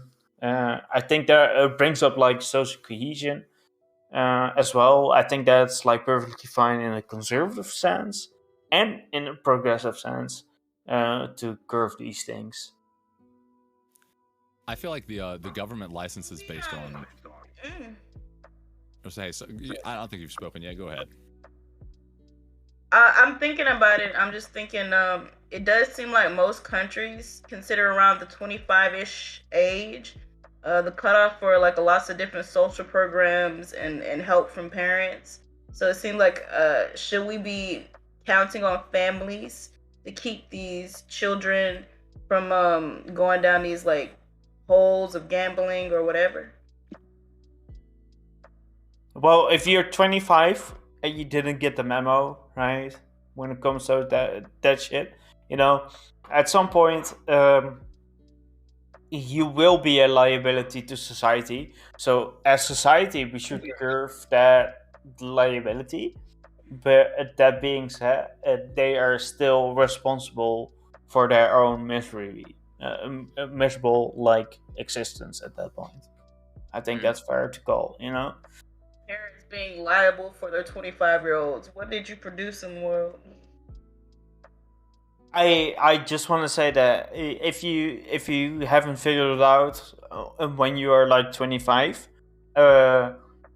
we as society still need to put out like effort into curving that. So if you're miserable, we should try to curve that. That being said, we are not responsible. That's the thing. Yeah, that makes sense. Why do you have to specify that you're not responsible for the person? Well, I guess what you're saying is society at large shouldn't feel like an ethical like push towards helping that person. Like maybe we should curb it for the overall effect on society, but it's not because they're 25, so it's not because we feel bad for the person necessarily, I guess. It's that we recognize that there's certain things that we can be responsible for with other people, and there's certain things we can't. Like, there's a certain point where it's like we just can't control other people, and we're never going to be able to be like. We have to let other people accept the consequences of their actions. We can help them, but we can't stop it all. Go past that. Go ahead. Yeah, like there's so many questions that are raised by gambling. One of them is like the fact that in a lots of countries, for example, you have gamblings that are forbidden by countries. I'm thinking about Japan. There are some regions, for example, in France, you cannot have casinos around Paris. Like it has a lot of impact on society because in some society, like the only way you can dream to have success for some people is through gambling. That's why, for example, you have working class people that will buy their tickets, to scratching tickets every week or these kind of things, or play the lottery despite knowing that their chance of winning is very slim. So, I mean, if you're a mathematician, you just call the gambling generally like a tax on stupidity. So you have that things where personally I would regulate gambling. I understand that you have that some people have an urge from it. Actually, my brother is a very good poker player. He made like $25,000 last year. But personally, I think that gambling should be highly regulated because I'm not sure it bring a net positive to society. So I'm kind of, there is like too many questions to raise, and like the fact that just that situation where you will say like the casino can just ban someone and like that will be fine for having casino, for me is not enough, because at the end of the day, overall, you have a private sector that will profit from the hope of the people, which is not necessarily a net positive for society, despite the fact that, I mean, people need entertainment, like in order to have something in their lives that makes them continue to go inside that wheel of working more to gain money or these kind of things. But we probably can have a better society where people doesn't necessarily have that urge to play and gamble in order to find a way to success. I think, like, honestly, to push back on your own point, I think when you talk about like society and like those people within their own society having like pressure to do that kind of stuff, right? I think overall, whenever you talk about like whatever society, so it doesn't matter if it's like communist or capitalist or fascist or whatever, people have like things that they want to do, right? So they want to do like gambling, right? I think that's fair enough. So it's like to determine like people by just society. I think that's wrong. I mean, you have some people that lose so much money that when they come home, there's no food on the table for the kids and these kind of things. So that's not necessarily a good thing, and that's why in many countries, like is that determined by society? Is that determined by society? I mean, society has a play on what you are at the end of the day. Like if you look at how the society is built in many countries, most people will not have a way to rise in society. Like I don't think like the only person responsible for the outcome in your life is yourself. Of course, you have a great role to play in that, and you should be encouraged to strive for the better. But like where you come from, determinism. So maybe we disagree on that premises, like if there is determinism in life or not. But like depending on where you come from, you won't have the same outcome of what you can do for the rest of your life. And the fact that some people will try to use a gamble to come up when we know that at the end of the day, like all casino games will have a bias where you will take more money to the amounts of people you have in front of you than the rest. So just playing normally is something that will make you lose. So I don't see how it's like if you look at in the great number of things, it's kind of weird to decide to play. I don't do the casino or this kind of thing, so that's why I was calling it tax on stupidity. Yeah, go for it, Telephone. Yeah, it is like gambling itself is definitely just, I would say we could all probably agree, losing game. Society as a whole. Yeah, exactly.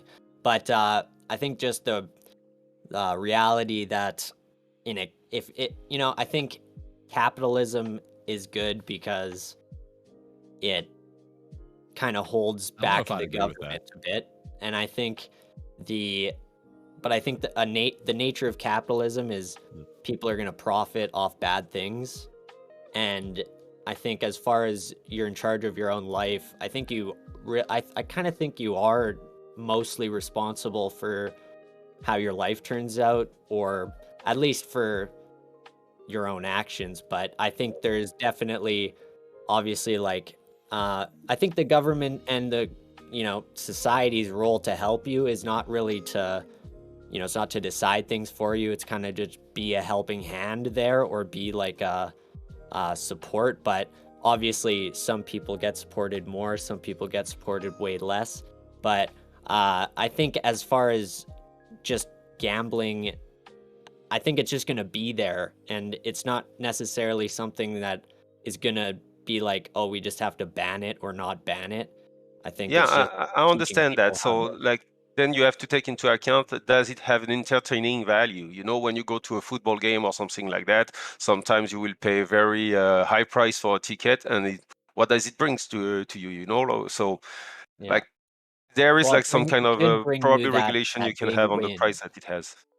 It could bring you, that's the hope, I guess. But I mean, yeah, it's overall, like, I think it's inherently terrible for people, but I also think it's never going away, basically. Yeah, like for example, I'm okay with people playing poker for that very reason, like because you go to a party, you will play maybe 10 or 20 euros for the night, and then you have fun with your friends. That's fine. The problem with casino is like those sums can be way higher than that, and then it's not entertainment anymore. It's trying to change your life, and this is not a sane thing to do when you try to use that thing. So it's not become entertainment, it became something else, and where you draw the line, basically. Yeah, That's a fair point. That's a fair point. It all kind of Does generate anyone- that the comparisons to alcoholism and drug abuse are reasonably apt. Like those are pretty decent comparisons. Yeah, I think they are. I think Yeah. so. Okay. Yeah, kind of. Yeah. Casinos I think don't have any benefits to society. Does So, anyone sorry? think that Well, sorry, Like, what? casinos don't have benefit to society except for possibly financial gain. Oh, they don't So- provide it to benefit. Okay, sure. Well, entertainment, right? I mean, that's what they're there for.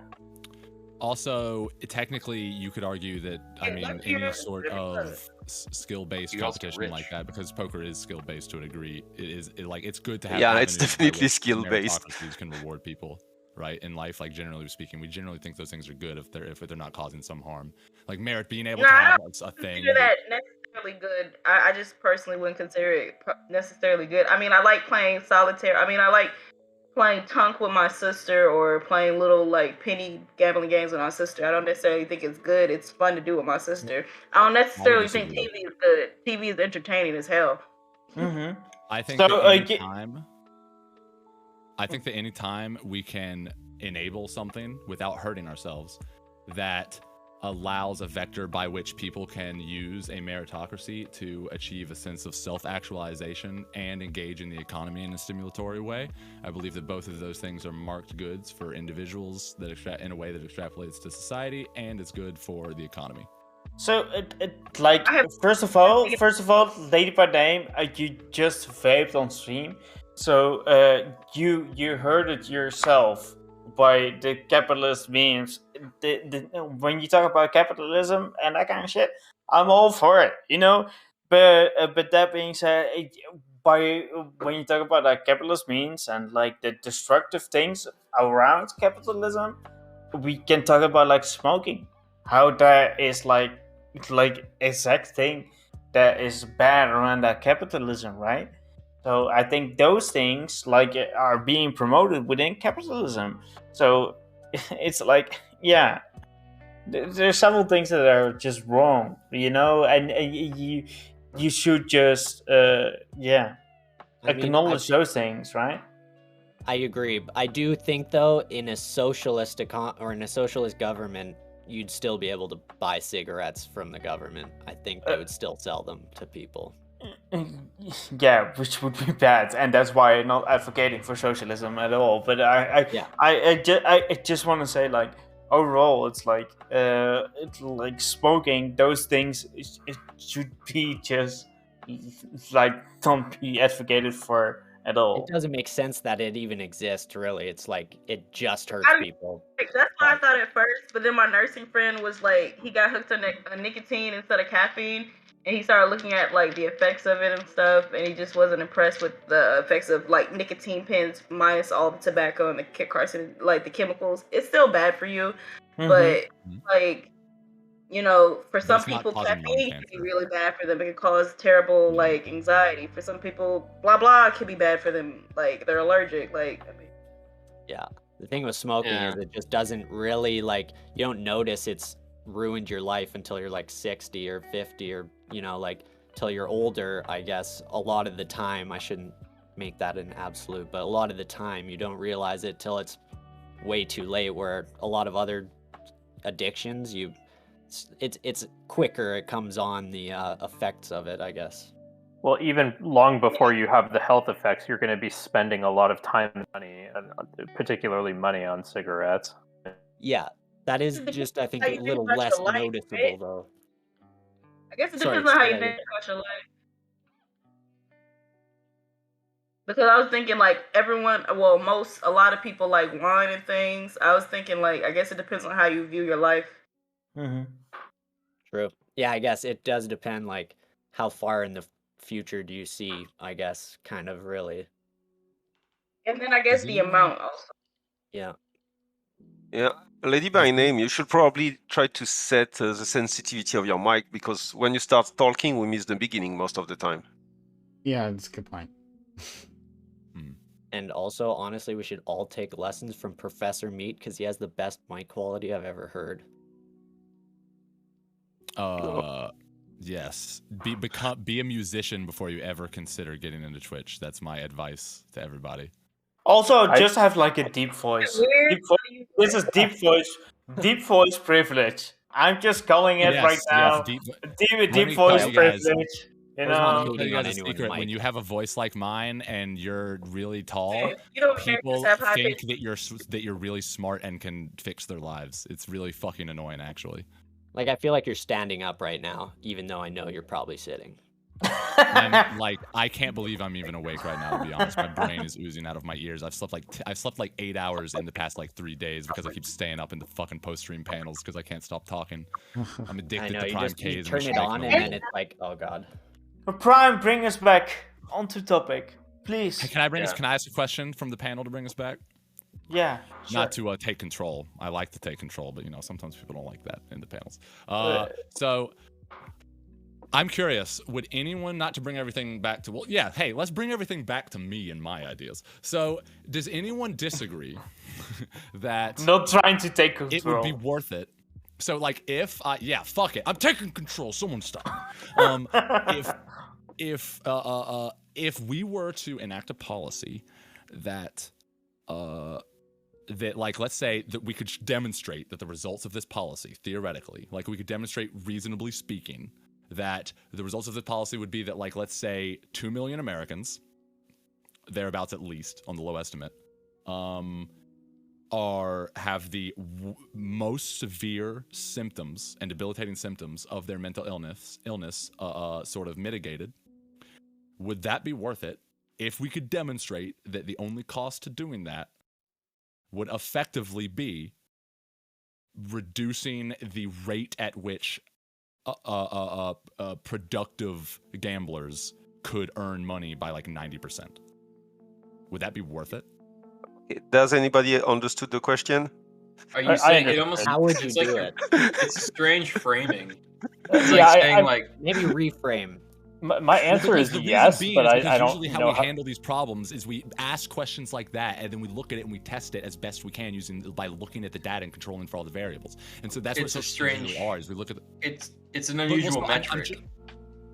It's just an example, right? Because like these are the kinds of questions that we ask. So we see what we can do, and then we say, is this on the left or the right of the spectrum in a clear area? And if it's really gray, then it becomes really hard to figure out what to do about it. But that doesn't. But you sort of have to recognize that that's where you're at, right? So that's why I'm asking the question, because it seems like we're sort of missing that. Like that asking questions like that can help you start to suss out where that line is, at least generally where people are drawing those lines, right? Right. Like, would that be worth it for you? I like it. I like the idea. So clean up our tired and our poor at the expense of some people's fun is the question, right?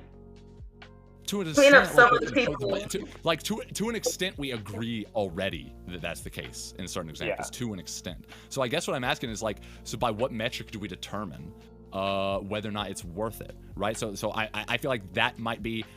Okay. I don't know exactly what the effects of any given policy would be, but let's say you could enact a policy that would do something like that by like limiting the rates at which people can gamble over time by like 90, by make it a tenth of what it is now at the peaks.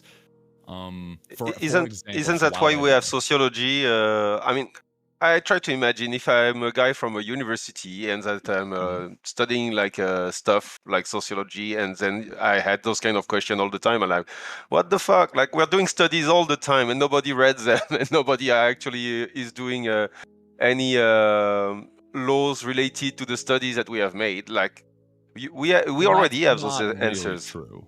So are you asking I would say. Sorry. Go thinking of like he's saying like, so 90% of the fun is killed, but we got 2 million people. 2 million a particular number of people. How much do we value the lives of those people over the ability of most of the people who gamble to have fun? Like literally most of them. He said 90%. Yeah, but there's another part too, which is he also supposed that we can somehow prove that that's the only price we're paying for it, and I think that's the most implausible part of this hypothetical, but I'm okay with the question anyway, and I'll say that if we somehow could have that evidence, then my answer would be yes, it's probably worth it. I mean, we can have those evidences, and the things that normally a politician should do is like check the study on a topic and then decide together how you draw the line in the sand between like the good that it brought to society and levy it to the bad that it do to society. You know, to find balance. That's what we do with all those things. That's why we have speed limitations when we are driving. You know. So yeah, I'm just not sure about. I'm just not sure about the plausibility of saying that you can comprehensively identify the entire cost that we're paying for it. No, it comes down to this fundamental stuff. It's like you're just asking, like, we could benefit more people if we restricted some people, and it's like by what right? By how? Why? I can be specific. Like, so the reason when we were in my Swiss class, they told us a number. They were telling when we were in the like probability classes, they literally tell you a number of like about how like the literal government in your area has to like set certain speed limits and set certain regulations, and they will, you know, put a number of a dollar value on saving human lives. Like, do we need to put a bumper here because this many human lives? Da da da da. That's not unusual for people to do. Is it the idea that it's just theoretical numbers hard to engage with? No, it's the trade-off between the restrictions. And it's like putting a bumper up is not the same as restricting people's ability to engage in things. It's like a bumper that's on paper. Try to measure both and compare them. I don't like where the restrictions are being put in this hypothetical. Like, why does these gamblers, why are they responsible for bearing the burden of the 2 million people with, I guess, these problems? That's a great question. It's not so that implies that we're putting responsibility on them necessarily. Like, in a way, well, I it's guess we it's the right's responsibility. Because it's their We job value to handle people that. over fun. Yeah, but it's a doing fine it because we hypothetical think to that it's ask, worth it. regardless. Like, literally. We think that we're gaining something by in putting in the regulations, and we're making the decision as a society theoretically that that it is worth it. Like, we'd rather live in a world where like we're going to solve all these problems for all these people, and it's worth what we're losing. So that's the reason I use this theoretical of like, let's reduce everyone's income by 90%. So those numbers might not be exact, but under this proposal that I brought up of like, if we want to get into specifics, like this idea of like some kind of government data-driven thresholds for like how much you can gamble within certain thresholds. This is essentially all this is going to effectively do is decrease the rates within certain thresholds at which people who are earning from gambling can earn. And it's all similar. It's going to decrease the rates at which people can lose, and it's going to hurt business to a certain extent. But at the same time, I guess the question becomes like, at what point are you going to say that it's not worth it to decrease that business and those it's just worth it to keep all those people. Okay, but at what point is someone not allowed to buy any more hamburgers because someone's buying too many hamburgers? You can't buy like that pack of Coke today because someone else is drinking too much Coke, and you can't have this type of sugar, and you can't drive this far because when people drive that far, they tend to get into accidents more. Like, when does this stop? It never stops. It stops when you decide that, hey, I've felt like I've pushed hard enough, or when people say fuck off. That's it. It's like there's no point where this ends. I remember when someone in the White House bought too much hamburgers. All I know about that. No, like, if like this is in a way, not to get too abstract here, but in a way, you're sort of describing like the democratic process. Like, in a certain sense, to put it really in a really basic sense, like when everyone says "fuck off," that's when we like change legislation. Right, when we, like, but good governance is not getting to that point. I think the problem is not every even time we change like... anything, we've gotten to that point, right? In a certain engaging sense. with the hypothetical. Engaging with the hypothetical. We don't want to fuck off. All right. Engaging with the hypothetical, I feel like we do. So we want to reduce the harm of those 2 million people, but how many millions of people have set up a large portion of their life, like maybe promoting gambling a lot for income, if they're, I guess, an expert gambler, all the different little pieces of the sector, and I guess gambling. Some people are going to be at the top, of course. They're not going to feel it. But if we're saying 90%, there are people in the middle who maybe just teach how to play poker on the weekend, and now no one wants to fucking play poker. Like, I think And also even in the people abstract, who, I mean, sorry, people who make. I have a real quick. People who like gamble as an addict. I don't know if they're necessarily even that concerned with the profit as much as just that the excitement of winning. Yeah, that's it. It's the excitement of winning. It's That's the the carrot. potential. Right. So he was asking. When- He was asking us to balance that against the people who do make a profit from gambling. I asked the theoretical Probably question not is that relevant because like to what Telephone's talking about and whatever what we're all talking about because if I feel like it seems like Brento in particular, because you're the main like person fighting against this right now, I feel like it feels like you're sort of implicitly arguing like categorically against getting involved in gambling in this way. And it's like that's why I'm trying to establish whether or not there's any circumstance under which you would say, okay, that's worth it. Like we're helping enough people. Now we can institute this little thing where we're not actually losing out that much. Like how many people would it take where we're alleviating their mental illness, and how much would we have to just be decreasing the rate at which people are earning and spending money on gambling? Like, is there any threshold there where you would be like?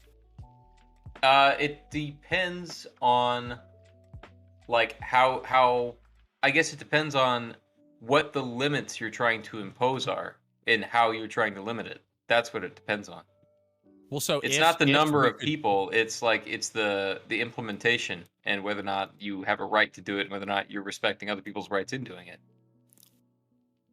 I mean, at the end of the day, you're talking about quotas, and most quotas policies are generally bad. Like it will end up having like people behaving differently because you put quotas. So once again, you have to resort to the studies that you will have in university about that particular topic in order to put the line at the right place, and then people will change their behavior so that line will not be placed at the right place. And that's complicated. And we're already in a hypothetical, and we are trying to think about the next line, so we're not really advancing. I feel.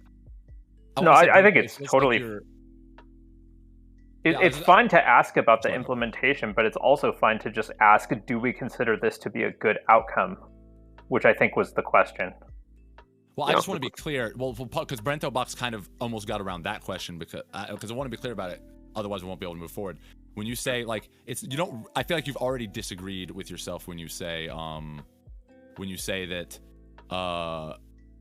that it's just about what's right, because we've already agreed, right, that that's not the only thing that matters, that we're willing to violate what's right if it's like what's right for the individual and what is their right. We're willing to violate their rights for the sake of a better society. Come on, you would always disagree with that, because if you have like democracy, right, we can speak and we can spew like like bullshit or whatever, you know. So it means like you can spew like certain like opinions, even it means it's not right, but you can overall it's right to be able to spew like bullshit, you know. I think that's the thing, right? I think the problem really we need that maybe Professor Mead is getting at, maybe not though, is like, even if we could probably think of like 50 solutions to the problem, and it's like how do we like the solution is almost not even the problem. It's like how to implement a solution that everyone agrees with almost, because I just think like, you know, you could just ban gambling, you know, easy. Boom, done. But so many people are pissed off at that. Like, well, it's also not even the best solution. It is a little bit hard to define what counts as gambling. I think overall, or when you talk about gambling and Twitch, I think overall, slots, Twitch, that should be just that should be just banned overall. I think that's a fair notice to make. I think that would be good for the platform overall. That being said, the people that doing slots right now on the platform, they are just doing that grind, just as like anybody else is doing the grind on Twitch, may name for themselves, and they are totally justified in there. But that being said, like slots overall, I think that shouldn't be on Twitch whatsoever. In the interest for Twitch, I don't think that will work out in the long way. I think here we're all talking about freedom, because once again you're talking about what hindering the rights of someone or something like that about gambling. But at the end of the day, like if your own rights hinder the rights of other or hinders some of your other rights, we should do something about it. That's why regulations are for, is to ensure people to have more freedom at the end of the day. So if I'm starting to gambling and lose all my money and I don't have the possibility to feed myself, have a shelter, or these kind of things, my right for gambling is hindering my other rights. So that's become problematic, and worse, it can also hinder the rights of other people from my family, or these kind of things. So regulations are just are not something like very authoritarians to hinder your freedom. Most regulations are here to ensure that there is a maximum benefits of freedom and in a country. That's how I view freedom. So putting regulation against freedom doesn't make any fucking sense to me. That's all I have to say. Regulation is just... Oh, there goes my camera. Regulation is just trading freedoms for benefits, essentially. Yeah, but those benefits give you more freedom in another place. So basically, it's trying to find the balance of they can protect it. Yeah. Yes, exactly. Yeah, protect it. Yes. Are you making the argument against inhibiting freedoms with regulation? Categorically, am I hearing you right? Yes. I think that every time you talk about like now, because I'm starting to get triggered because we've been talking like we keep circling back to this over and over and over and over and over and over and over again. So I'm gonna start getting fucking. I've tried to be real nice, but I'm starting to get heated about this. All right, we need to be very fucking clear. I don't know why people. I don't know. Sorry if you're just joining, you didn't hear earlier. It triggered noob. Maybe that's actually what happened, honestly. So sorry if that's the case. But it's not just you. It's this is the thing that's happening across the panel. Fuck freedom. Okay, fuck freedom. We don't give that much of a shit. No one gives a fuck about freedom. I give an insane fuck about freedom, and no, you say I'm you do as well. I think you do. But let me be more specific. I was thinking, that's one of the dumbest fucking things. I give a fuck about freedom. I'll tell you what. I give an enormous fuck about freedom. You're out of your mind. I'll tell you what you give a fuck about. What we give a fuck about is not letting freedom. Preserving freedom. I care about that. All right. So I mean, like, I'm just trying to be real clear. Wait, okay? Can you just tell? What does it tell me again? What do you think I care about? We care about what we only start to care about freedom when losing it hurts us in a way that we're not that's not worth it. That's when we care about freedom. We don't always care about freedom. Freedom doesn't categorically matter at all. No, we don't. Yes, I it can does. prove that. It's very easily demonstrable. You can't prove that. What the fuck are you proved talking it about? time and time. We've disproved that idea over like a million times in this debate. This is why I'm so triggered. Over and over and over and over and over again, we've run these thought experiments where we disprove this category idea of valuing freedom. There's tons of situations where we say fuck freedom because it doesn't matter in this situation. It's worth Only the if it's sacrifices. infringing on some other like inherent right or freedom. Can you? All right. So can you? This is why I'm going to trigger. Can you give me a single example of a freedom that we categorically withhold, categorically justify? A single one. Otherwise, you can't hold this argument. I felt like you don't understand what I said. We categorically protect. Can you give me a single right at all that we categorically protect when it comes to freedom? Any single freedom that we categorically protect. What I was saying is that every freedom should be having a cap, because like no freedom is having like an ultimate goal. So we should regulate things to ensure that there is like a maximum benefits of the different freedoms that we have. And then you're like talking about something that is totally different, and you don't make much sense right now, and you're starting strawman arguments. So that's weird. But everyone's trying to pretend that that's not what's so. There's a million times. I feel like I'm going back and forth between having split personality disorder, talking to different people. Like, so many times in this debate. So many times in this debate, we've asked the question: okay, can everyone agree that there are certain situations where we say fuck freedom It's not the priority. We never it's not say what we're thinking about in fuck this situation. freedom. Like we never That's say not what fuck I shit said. like that. All right, maybe you don't like the word "fuck freedom" It's in because it triggers you or balance. It's something, in but, like, well, there no, are it's not. It's situations because where that's we your that's prioritize because other your things over argument. That's freedom. the argument you're trying There to are push situations where we prioritize other things over freedom. We have all agreed to that over and over and over again. But then you can't say that and then in the next breath say you should never violate freedoms and apply regulations to freedom. That doesn't make any sense. I have no idea what you're saying when you say those two things. But what are those two? You can't say both of those things. What does that mean? Yeah, I think you always violate a freedom with law. I guess. I don't know. You can't admit both of those The law things is are true. That inherently doesn't make any sense. restriction. You can't say the sky is blue and the sky is not blue. Like that, you can't. You have to reconcile those He's two saying, things. he's saying though you. Well, I feel like GOP said though you do need to look at the idea that people are inhibiting themselves from their own personal freedoms. He also said at the end of the day we should be like maximizing freedom. I think. And Yes, that's what I said too. But no, exactly. Thank you, lady. No. Yeah. Wrong. Yeah. It's like you're. It's like That's you're. wrong. This is what I'm talking about. That is categorically contradictory and incommensurate with the previous claim. You cannot. Oh, how big the words. fuck do you reconcile the idea that we should maximize freedom with the idea that there are other things that we are prioritizing over freedom? These two things are non-commensurate. Because it's not the same freedoms. We got down to what you said, and you were saying like, then well, you're that's a different claim. utilitarian. That's It's like, well, then what's the utility? What do you maximize? What's your value that you think a law is made to preserve? And you said utility, but utility needs a definition. So what? For what? All right, so without getting into like the ultimate like base system by which we establish value structures, I'm gonna loosely say like human well-being.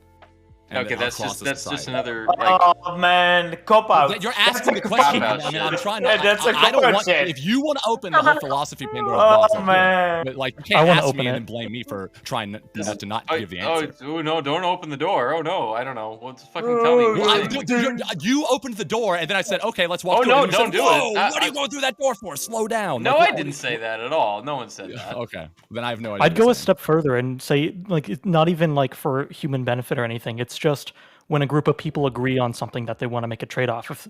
If a group of people decide, hey, I don't think any of us should be able to kill each other, then they establish that as a regulation against each other.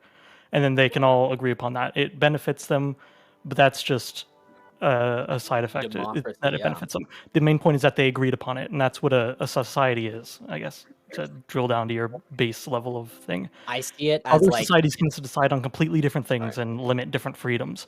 And by like freedom, it's the ability to do anything. We severely limit our freedoms to have huge benefits in society because we all agree that we want to do that, not because it's beneficial, so to speak, but we do agree because it is beneficial, and we want it to be beneficial to us. So, Brittle Box, do you feel there's a threshold in the gambling arena that we should probably set for certain types of individuals, especially those who are low income, that doesn't allow them to diminish their own personal freedoms? But you mean basically go bankrupt? I don't feel like you can diminish your own personal freedoms. You can certainly lose, but I don't think like you can diminish your own personal freedoms unless you're going to define diminishing your own personal freedoms as going bankrupt. I feel like people should be. I feel like You mean, are you willing to give up, talking to you, lady by name, or do you mean, like, is he willing to give up freedom? Yeah, because, like, you know, I'm willing to give up my right to kill people for the right to not be killed, I guess, but, so You maybe have that's a right to kinda- kill people? You have an Well, I ability. would it's if like- the government didn't tell me I didn't have a right. I think if there's no government, I think, you know, who's to say I don't have that right, I guess, basically. probably their cousin. Say what? Sorry, I say said that probably again. their cousin who's gonna find you. Society, whether it's got rules or not, people are going to organize. True. Yeah. I guess I don't know where we're going with that, but Is there a threshold of gambling that seems to be detrimental to society at large, detrimental to the individuals, detrimental to the families? Like, I mean, let's say I think all of it's I think it's detrimental. I think I could certainly say there's a threshold that it's detrimental if you're going to ask whether or not I think people should have their rights removed or whether or not they should be able to engage in it. I don't think that they should have the rights removed, and I think they should be able to engage in it. And that's honestly, even if they're out here robbing your mom. That's robbery. That's not. I don't go like. It doesn't matter that they robbed him. We're not thinking about the ethics of robbery. We know robbery. Then don't bring it up. But if no. Just because we know robbery is bad doesn't mean that the gambling addict gives a fuck about it being bad. You see what I'm saying? I'm giving you a hypothetical where someone does not give a fuck about it being bad as much as they like gambling. You know what I mean? Yeah, I understand that. This is again just where I think Why would that matter to a third party who's addicted to gambling who considers it? Why would that matter? Why would what matter? Why would it matter that it's bad? You were mentioning after I brought up theft. You were like, theft is bad. I'm like, okay, so we know that doesn't matter if they're considering theft, right? If they're considering, I'm not. Did I say theft? Right? Theft. Theft affects someone else. Gambling affects mainly the person. So I think, because we protect other people from theft, we should protect ourselves from gambling, aka we should put the responsibility on people by, again, don't want to bring this, but the self-exclusion thing again is at least an area to. I feel like the answer somehow agree on it, but that's it. I feel like the answer I would give to you is that if someone's gambling so much that they start stealing from me, I would say that's a theft problem. And you're saying no, it's a gambling problem because they're doing it because they were gambling. And I'm like, that's not good that they're gambling, but I wouldn't be like, we need to stop the gambling and then the theft goes away. I'm like, no, stop the theft. Well, if their only motivation for stealing is gambling, should we have regulated something so that they didn't feel like they were going to steal? You see what I'm saying? No. That is their core motivation. The only reason why it's there is us letting gambling loose in society more harmful than not doing anything about it. Like, are you saying we should work harder to stop the thefts? Are we good at stopping thefts? Like, at what point of extremity, you know what I mean? Like, how deep of a gambler have to be to you be like, dude, you fucking need help. Like, you could be a deep gambler and you could do that, but I wouldn't say that someone should take away your rights to engage in other things just because you were making bad choices like that. We pay for it either way. Like, we pay for it either in regulation and reducing our rights, or we pay for it by still having the additional benefit or the detriment that it comes to society in terms of elevating theft and having that kind of stuff. I mean, if we had millions of thieves stealing for that reason, then I would care about it. But if it's just one random dude, then no, I don't think we should make policy based on that. This is actually kind of like a modern, a current debate that's going on with shops in the United States getting shoplifted. And, basically the question is do we spend money, government money to enforce or to send more police out there looking for shoplifters, or do companies spend more money protecting against shoplifters, or do they save more money by not hiring someone to be a security guard and just taking the hit every month for the shoplifters? You could argue that's, and I think actually sorry, I don't know what you said, but some of I was agreeing with you. It's about return on investment. Exactly. Basically. Yeah. So, and at the end of the day, I think companies are always, even the government, probably the companies are just going to do it's going to make them the most money. Yeah. So telephone, do you remember Warcraft 3? I don't know if you played Warcraft 3. I didn't. Okay. So But you have this guy called Artus, and he has this choice to basically call a city because he knows that the city overall is going to turn into undead people, and those undead people are going to kill them, right? And so there are several choices, and the several choices is what you pin out to be. And I think it's overall it's very interesting because of the fact that like the whole consumerism that you addressed. I think, my example wouldn't land, but because of the fact that you don't know what I'm talking about. So yeah, I'm sorry for that. Yeah, I'm reminded of like, it's like if you could kill 15 people and save one, or if you could kill one and Trolley save problem. whatever. Yeah, it's kind of similar type of thing. And as far as companies go, they're relentless. It's just going to be straight numbers, So, I think that like it's really consumers' job to like protect themselves. Realistically, like you kind of have to. It's not even if I could just. I would love if the government was able to just kind of like accurately shut down or take down like companies left, right, and center, but it's just so hard. And I think there's a lot of responsibility in the individual, but that's all I got. Right. I mean, I feel like we have a lot of anti-bullying laws, right? So technically, like those types of laws are, I guess, inhibiting people's freedom of expression. And do we agree that there are certain things like certain freedom, even though freedom of expression is extremely important, everyone would agree it's one of the most important rights we have. Isn't it appropriate that we limit bullying in certain cases? Yes. So I guess you're Yeah. saying just do not use government regulation to limit gambling, even though it's causing harms that can be worse than bullying, right? I'm saying. Oh, sorry. Go ahead. No, you go. Go ahead. It is limited. It's limited for we have bullying laws. I think almost exclusively for children, right? I think some of this shit too, but yeah.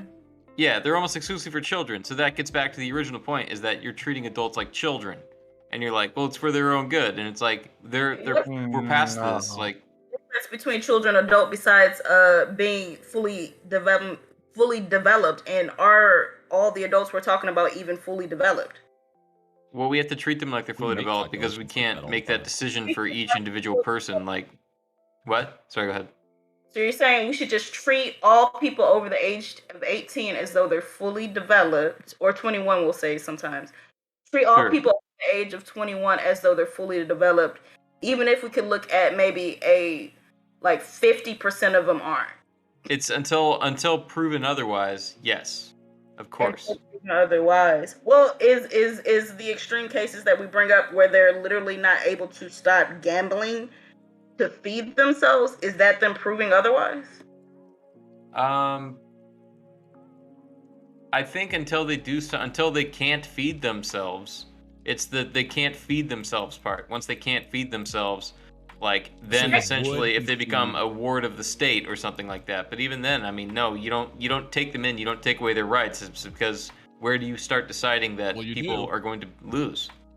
Well, but you just advocated for taking away your rights in a very specific scenario, right? Where? Did you not just advocate for limiting their gambling with regulation when it gets to the point to where they're starving themselves? I did not argue for that, no. Well, you did mention that's when the state should take them in as a basically an adult that can't take care of themselves, a dysfunctional adult, right? They're essentially committed. They're like in an insane asylum. Well, that doesn't so what you're saying is that we should commit problem gamblers to insane asylums. I'm not. Is that what you're saying? I'm not saying these things. I'm saying that's the scenario that you are arguing. Okay. Yes. Okay, so that's what that would be. Yeah. But I'm saying, so does that not? So once they get to the point where they prove they are not a functional adult, is it appropriate for us to intervene? I think only a family member could do something like that, and until someone is basically I don't actually know. I guess if someone is passed out on the side of the road and dying or something like that, then then of course you step in. Brenta box, only in family member. I hardly disagree. Maybe a close friend, or there are several people. Oh, yeah. That can intervene in that Yes. kind of Yeah. situation. So I True, think true, that's true. that's Someone kind who cares about you and Yeah, has exactly. you can do that, right? Mhm. But even then, Yeah. it's like that's something you want, and that's something you have to get them to go along with. It's like it's Yeah. not through it's not through force. It's not like, okay, cuff him, throw him in the fucking back because I'm too worried about it. I think You don't do that's that. No. I think that's the case that you bring up, like pretty much when we talk about like liberal democracies and that kind of shit. You know, those people cannot be forced to like basically come into institutions and that kind of shit. I think that's You're a not fair living point your you made. yeah. You're not living your life the way I think you should, to my satisfaction. To jail you go. Like, no, we're not doing that. But we do so. that. Or the psych ward, right? Psych ward, yeah, right. Should there be regulation already. that aids family in keeping their family members from being gambling addicts? Should there be regulation that aids family in their rights to be able to help the people who are dysfunctional, proving themselves that they're not functioning adults, or they need to be committed, or they need some sort of rehabilitation? Mm-hmm. So, Daily Banane, just to ask you that, it's like, if that person went to some sort of like rehabilitation, but they relapse into gambling and that kind of shit, right? Should you just say like, well, this person should be just in jail for that, or this person can live out their own life as like a gambling addict? The idea of it being up to the family. If we decide that a person literally is not functioning as an adult and they're roaming the street, I think it's a danger to society to allow them to roam free. And I think it's Okay, but if this person is like 40 years old, whatever, would you say it's up their family and that kind of shit? Would you say, at what point are you saying like, this is the responsibility of the family, or this is the responsibility of the person themselves? The reason why I was bringing up social work earlier is because I wanted to acknowledge the fact that some people do not have families, or they're elderly, or they're maybe lost in a completely different state, whatever is going on in their life.